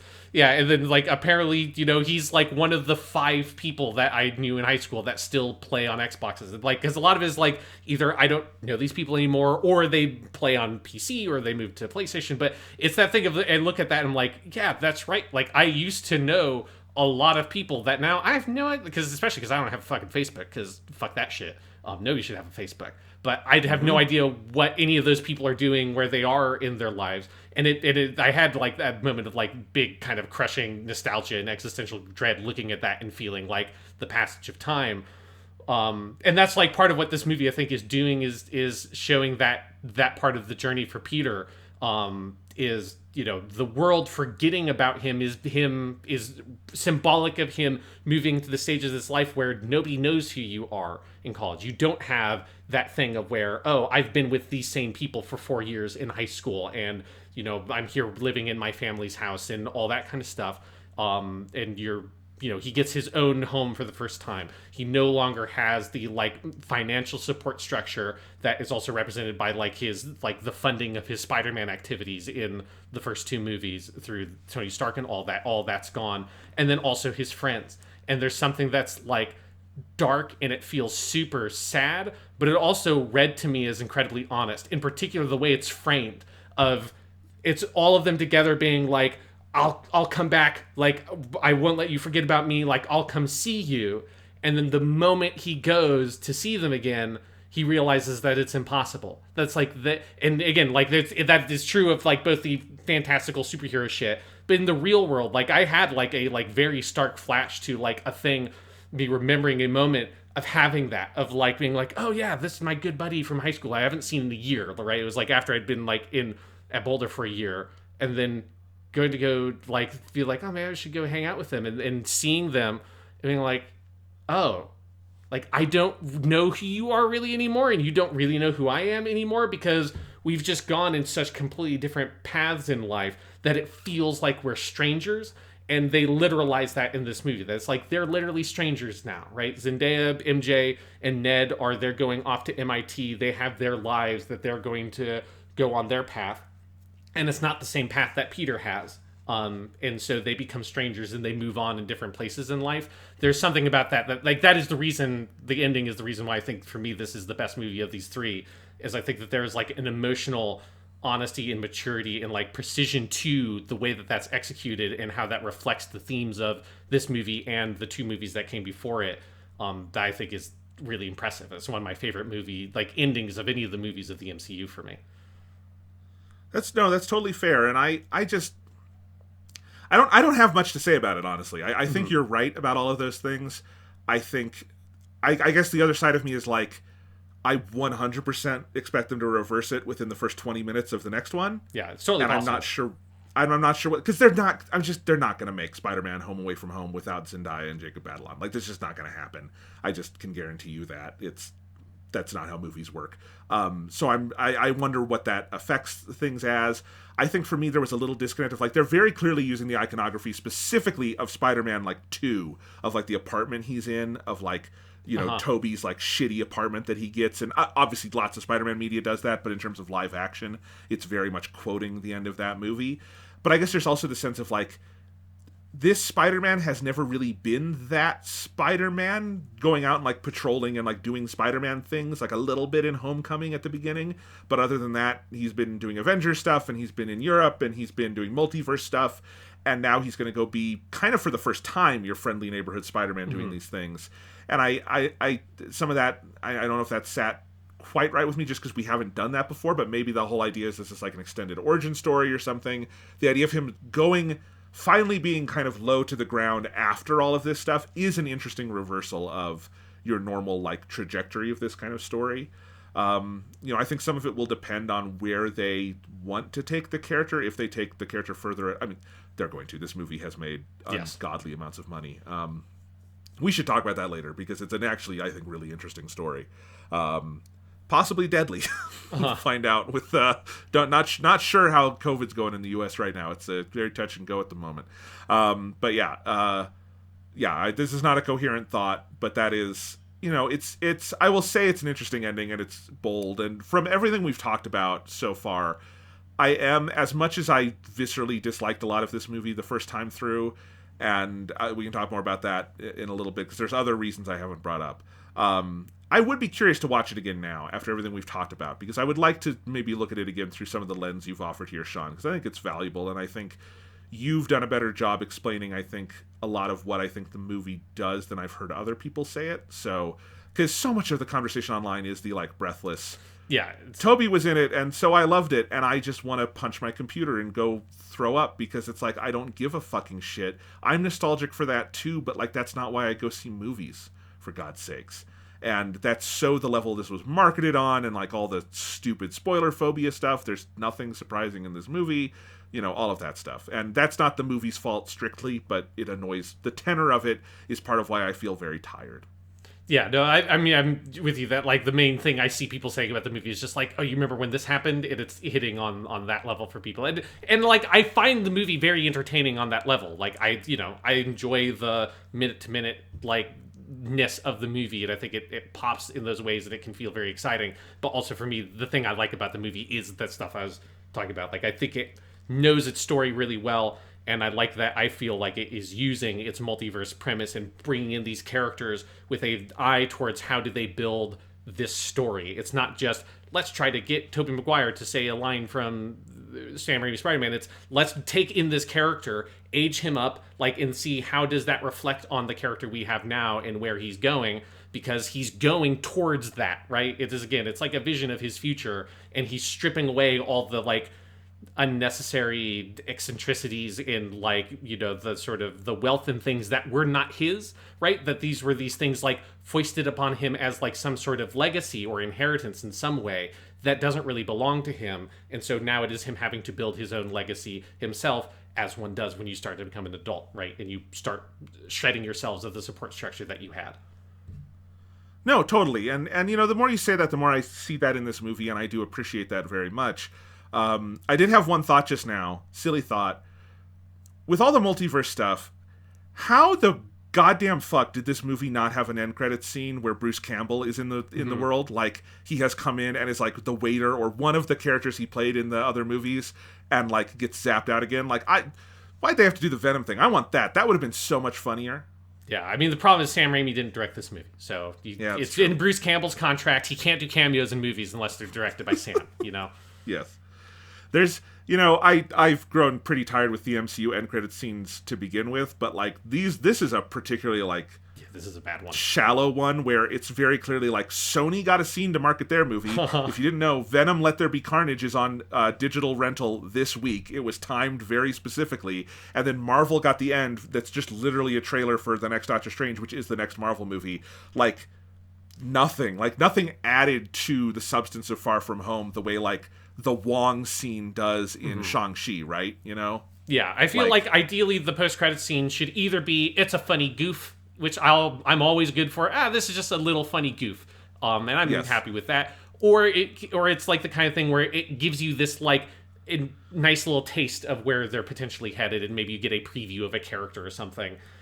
Like, that was how they always used to do it, was like, if you're the comic book nerd in the audience, you get to see, like, it's Thanos, my god, or it's like, oh, it's this person from this comic book, and I can be excited about that. Although, I will say, having seen Eternals showed the limits of that, because its end credit scene is the most baffling thing I've ever seen. Everyone in the theater was so confused. That's the only time I've ever seen an ending explained video justify itself, because it was so confusing. I mean, you can't do that version of the tease anymore because they've dug too deep. Like, it's like... That's my point. Yeah, there's nothing to be done with it. You don't have the, like, top-tier level characters that, if you're even casually interested in Marvel Comics, you will know who Thanos is. Like, all that is either expended or it's in, like, weird... Like, X-Men and Fantastic, they've got a bunch of top-level characters that they haven't used, that that Disney has spent a lot of money monopolizing the entire cinematic industry for, that could do that. But outside of those things, like X-Men, they've got nothing else, I feel like, that could hit people like that. Yeah. Okay, did want to quickly mention in terms of some of the other characters, I do want to praise Zendaya in this movie. I said I'm not sure from this movie if Tom Holland is an actor of real substance. I'm 100% sure Zendaya is an actress of real substance, and that's from other stuff she's done as well.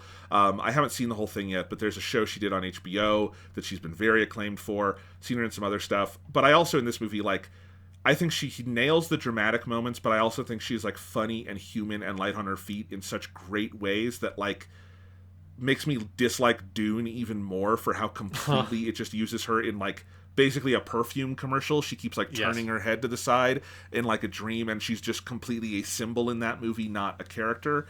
And don't come at me with but they didn't reach this part in the book yet. But it's a problem in that movie. They marketed it very heavily on her, and then she's not really a character. So I did like seeing her here, and I think she's great, particularly in some of those closing scenes.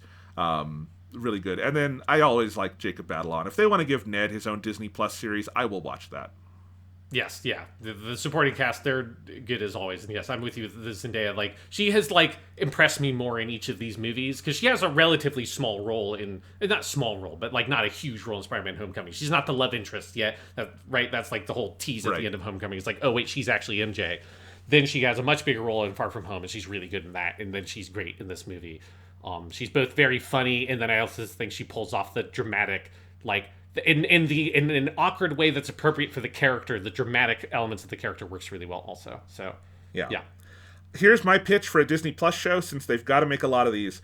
I think we need, since we learned that Ned can do magic, I think we need a series where it could even be a series of shorts where Jacob Batalon is at the Sanctum Supreme getting training from Doctor Strange. I want that. I want a series of Doctor Strange giving him magic lessons. I think that would be the best thing they could do. Yes, and then also make Zendaya also can use magic, and she's she's actually secretly the one who's really good at magic, but she doesn't even really care that much. Whereas Ned isn't that good at magic, but he desperately wants to be really good magician that. Yeah, do that dynamic. And then I want Benedict Cumberbatch just dealing with these fucking kids and or Wong. It can be anyone. There's lots of options there. It's good. Yeah, just we don't need the fucking Secret Wars series, but I will take my Ned Learns Magic series. They can even call it that. Marvel presents Ned Learns Magic. Yeah. What else to say about Spider-Man Far From Home? Can I just talk about the visual element of this movie for a little bit? Sure. I have held back. I hope I come into this with goodwill from you, Sean, and the listeners of that I study film for a living, academically, and I usually do not hold it against Marvel that hard that I don't think their movies look very good. Mm-hmm. I think I have been vocal about, they have a pretty televisual aesthetic. Sometimes that's totally fine. Sometimes their movies do have impressive visual palettes. Thor Ragnarok is an obvious one. Black Panther is pretty impressive, especially in its production design. Some of its effects are a little iffy, but, it's been especially obvious this year that Marvel and Disney writ large has just really heavily cut corners on visual effects, and we know this. They've started working with non-union effects houses. It's really bad. It's just, I think, abusive business practice, but it's also they're really cutting corners on their movies. And then when you learn about the behind the scenes, it's Kevin Feige was surprised when Chloe Zhao told him you could take a camera outside of a studio and do location shooting. Because Eternals, I don't really like Eternals, but Eternals has scenes that happen outdoors with natural lighting, and it's a fucking shock to the system to see that in a Marvel movie, which are so studio-bound. And, this movie more than... Because there's been a lot this year. So you've had Black Widow, Shang-Chi, Eternals, and this. On TV, you've had WandaVision, which I think has the best effects of any Marvel stuff this year because of how they're doing all the TV stuff, and I think Matt Shakman did a good job with that. Loki, where I love the production design and the art direction, and I sometimes think the effects are shaky. Falcon and the Winter Soldier, where it's all just terrible. And then Hawkeye, which I haven't seen yet, so I don't know. Hawkeye, I assume, is less reliant on visual effects because it's people shooting bows and arrows. Yep. But who knows? Marvel will always do something crazy. And this movie just feels where it's one where I just felt myself hitting my personal wall with how much I can put up with the shoddy visuals of Marvel movies. I think this movie is so ugly in how it is photographed. So much of the movie is these really tight close-ups on actors' faces that aren't good for the 235:1 wide frame they're using. It feels like it's framed for 185 and then cropped the way like things are always so close.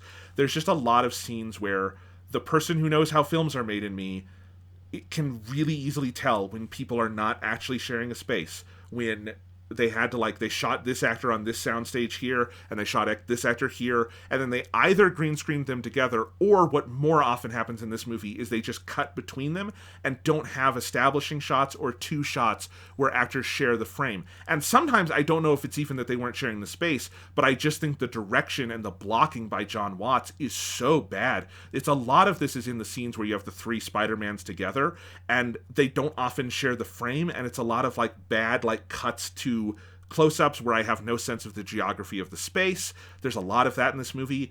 I think the CGI is mostly terrible. Every villain in this movie looks better in the movie they came from. Doc Ock's octopus arms look so much cooler in Spider-Man 2 because they're mostly real, and the CGI is pretty shoddy here. Lizard, that movie is 10 years old next year, Sean. Amazing Spider-Man. It's from 2012, and Lizard looks so much better in it than he does in this. Same for Sandman in Spider-Man 3, which is from 2007. And there's just a lot of that stuff where, like, the visual effects are so half-baked, so unfinished. The compositing in this movie, it looks like a rough animatic. Like, there's that whole scene where they go out in the woods, and that's where he meets Electro and Sandman.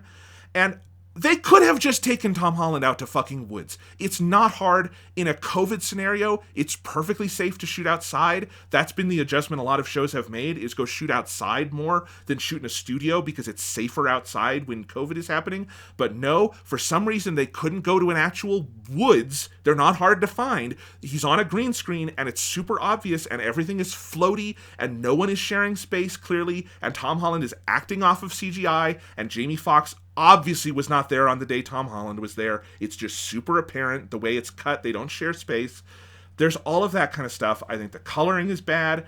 I think it's edited very awkwardly in that blocking sense I'm talking about, because it just feels like it was not very well considered while they were shooting it.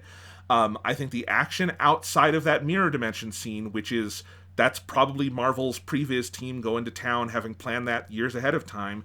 There's a lot of other stuff, like I think that final fight on the Statue of Liberty is just dark and incoherent, and some of the story stuff works, but in terms of, like, visual affinity, there's so little of it there.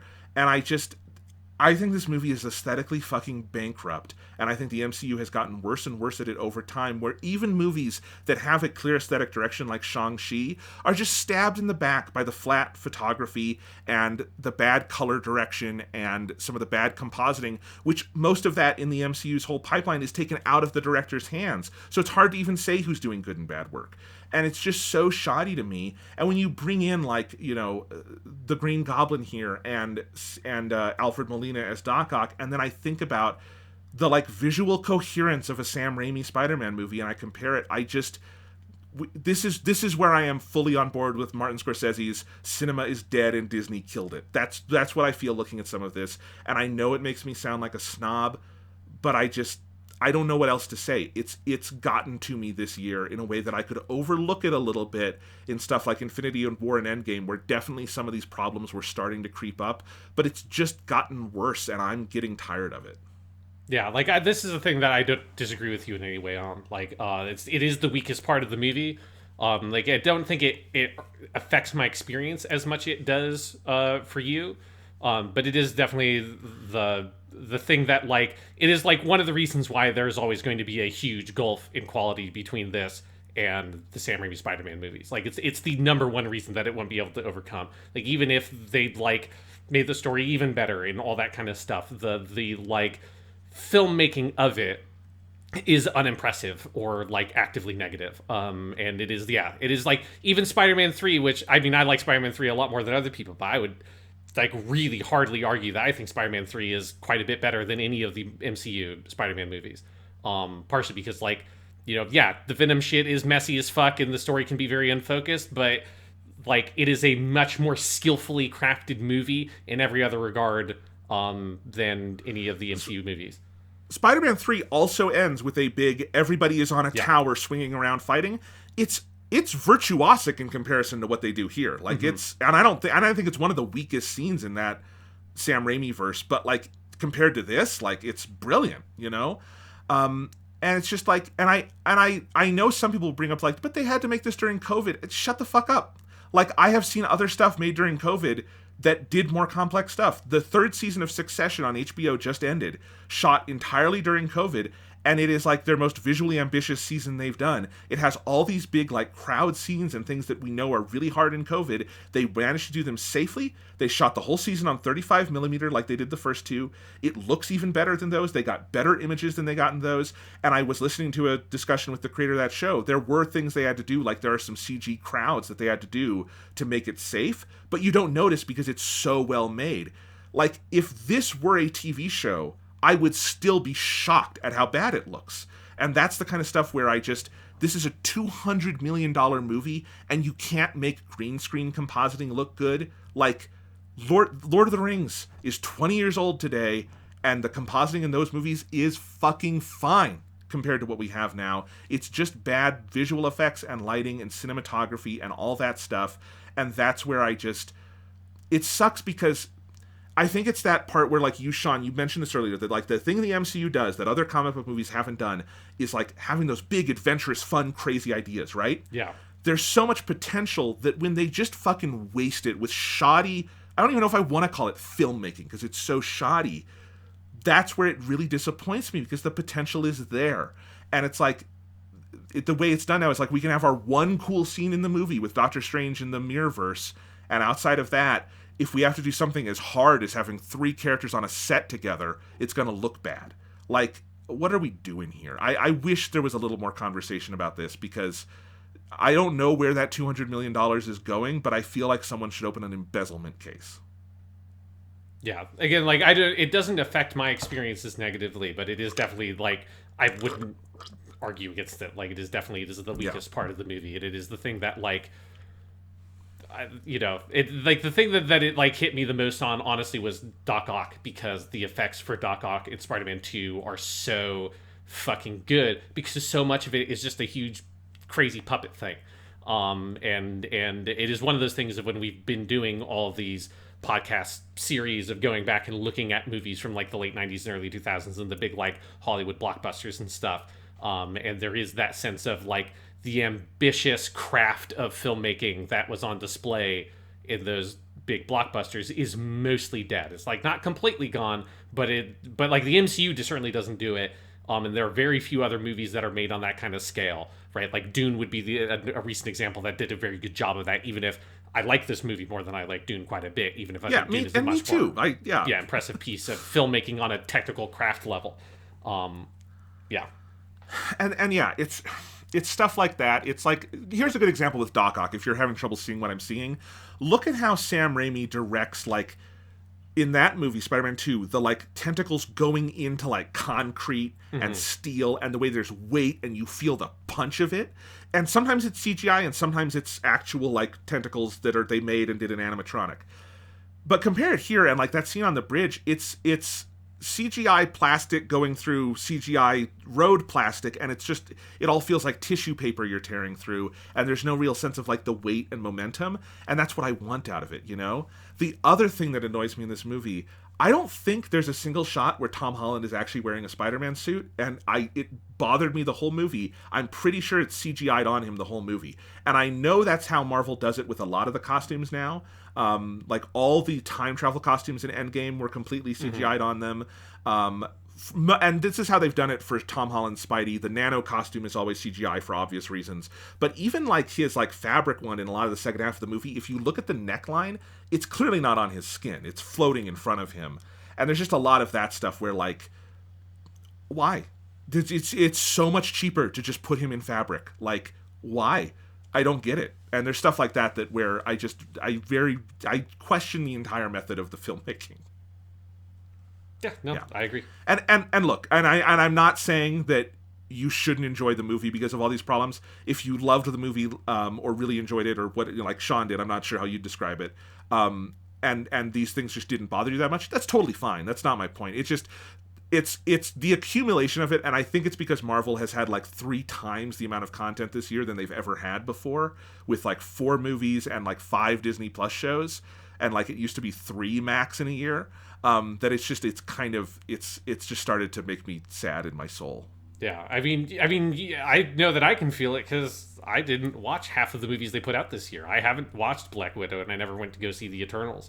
So it's like, boy. I think that's kind of the way that I've managed it. Is I'm like, if I'm not that interested in seeing it, I probably won't. Like, I think Yeah, like that's I'm fair. at the point where it's like, unless it's something that like the premise of it grabs me, or if like, you know, if like the word of mouth had been really good on the Eternals, I would have seen it. But the fact that it was like, it's never been an idea that jumped out at me as amazing, and you know, I'd have no attachment to it.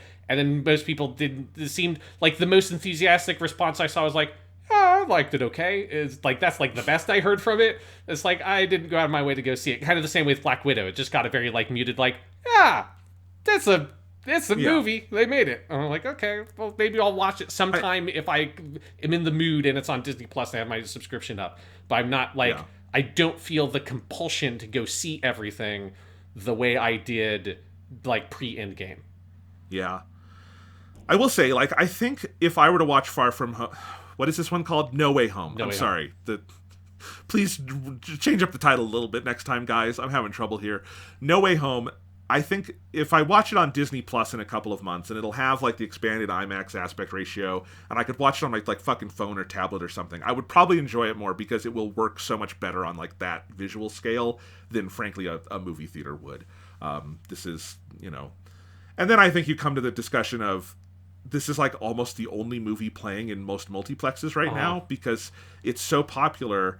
I mean, this movie made about the estimate right now is $250 million for the weekend. That puts it third all time behind Endgame and Infinity War, above Force Awakens from 2015, which was the highest at that time. So we've come a long way.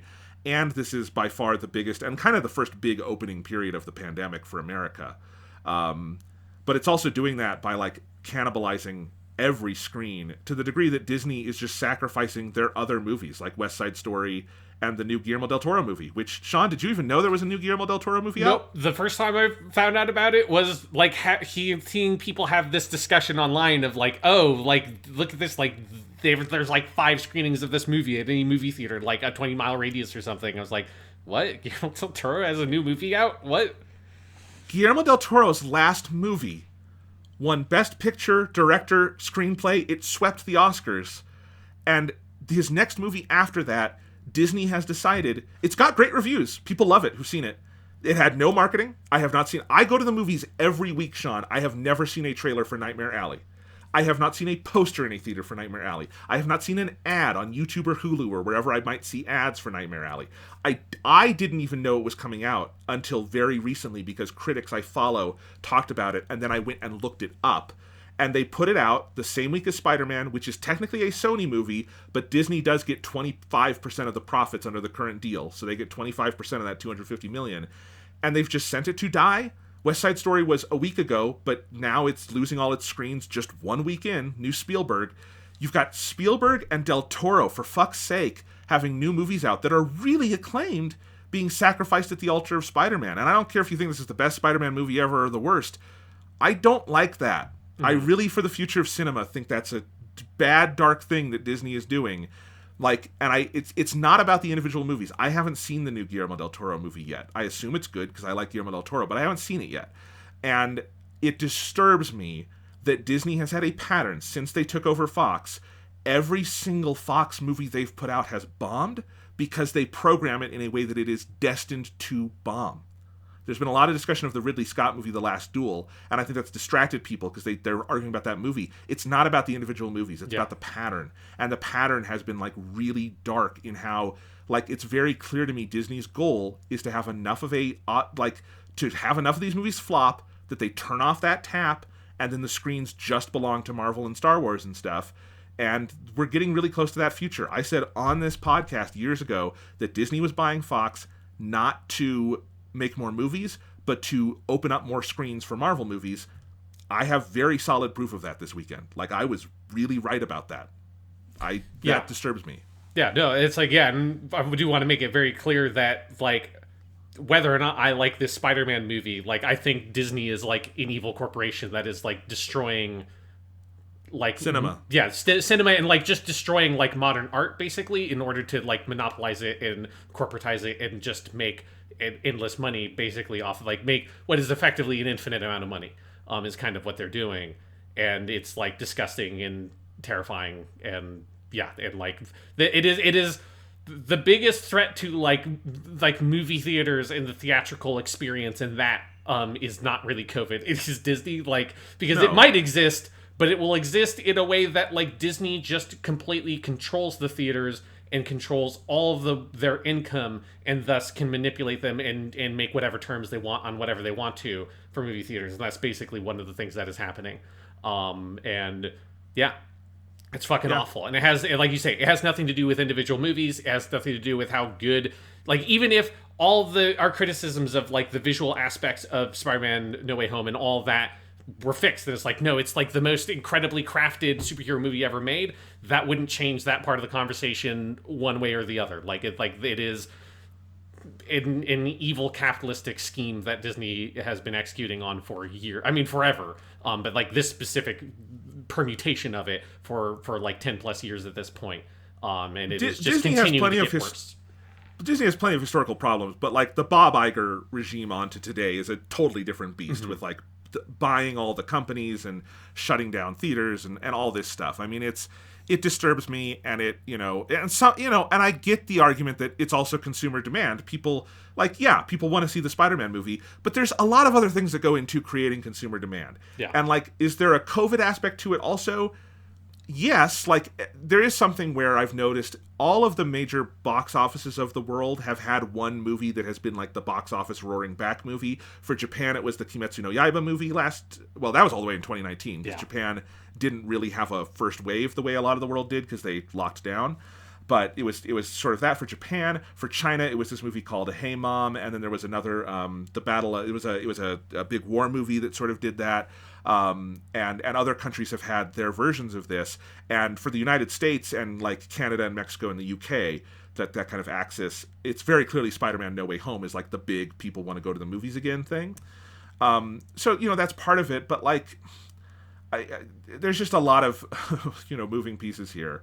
And on the other side of it, you're right also that like the COVID of it all is a separate discussion. Like, people are going to try to shame you this week for like going to the movies because of Omicron and all that stuff.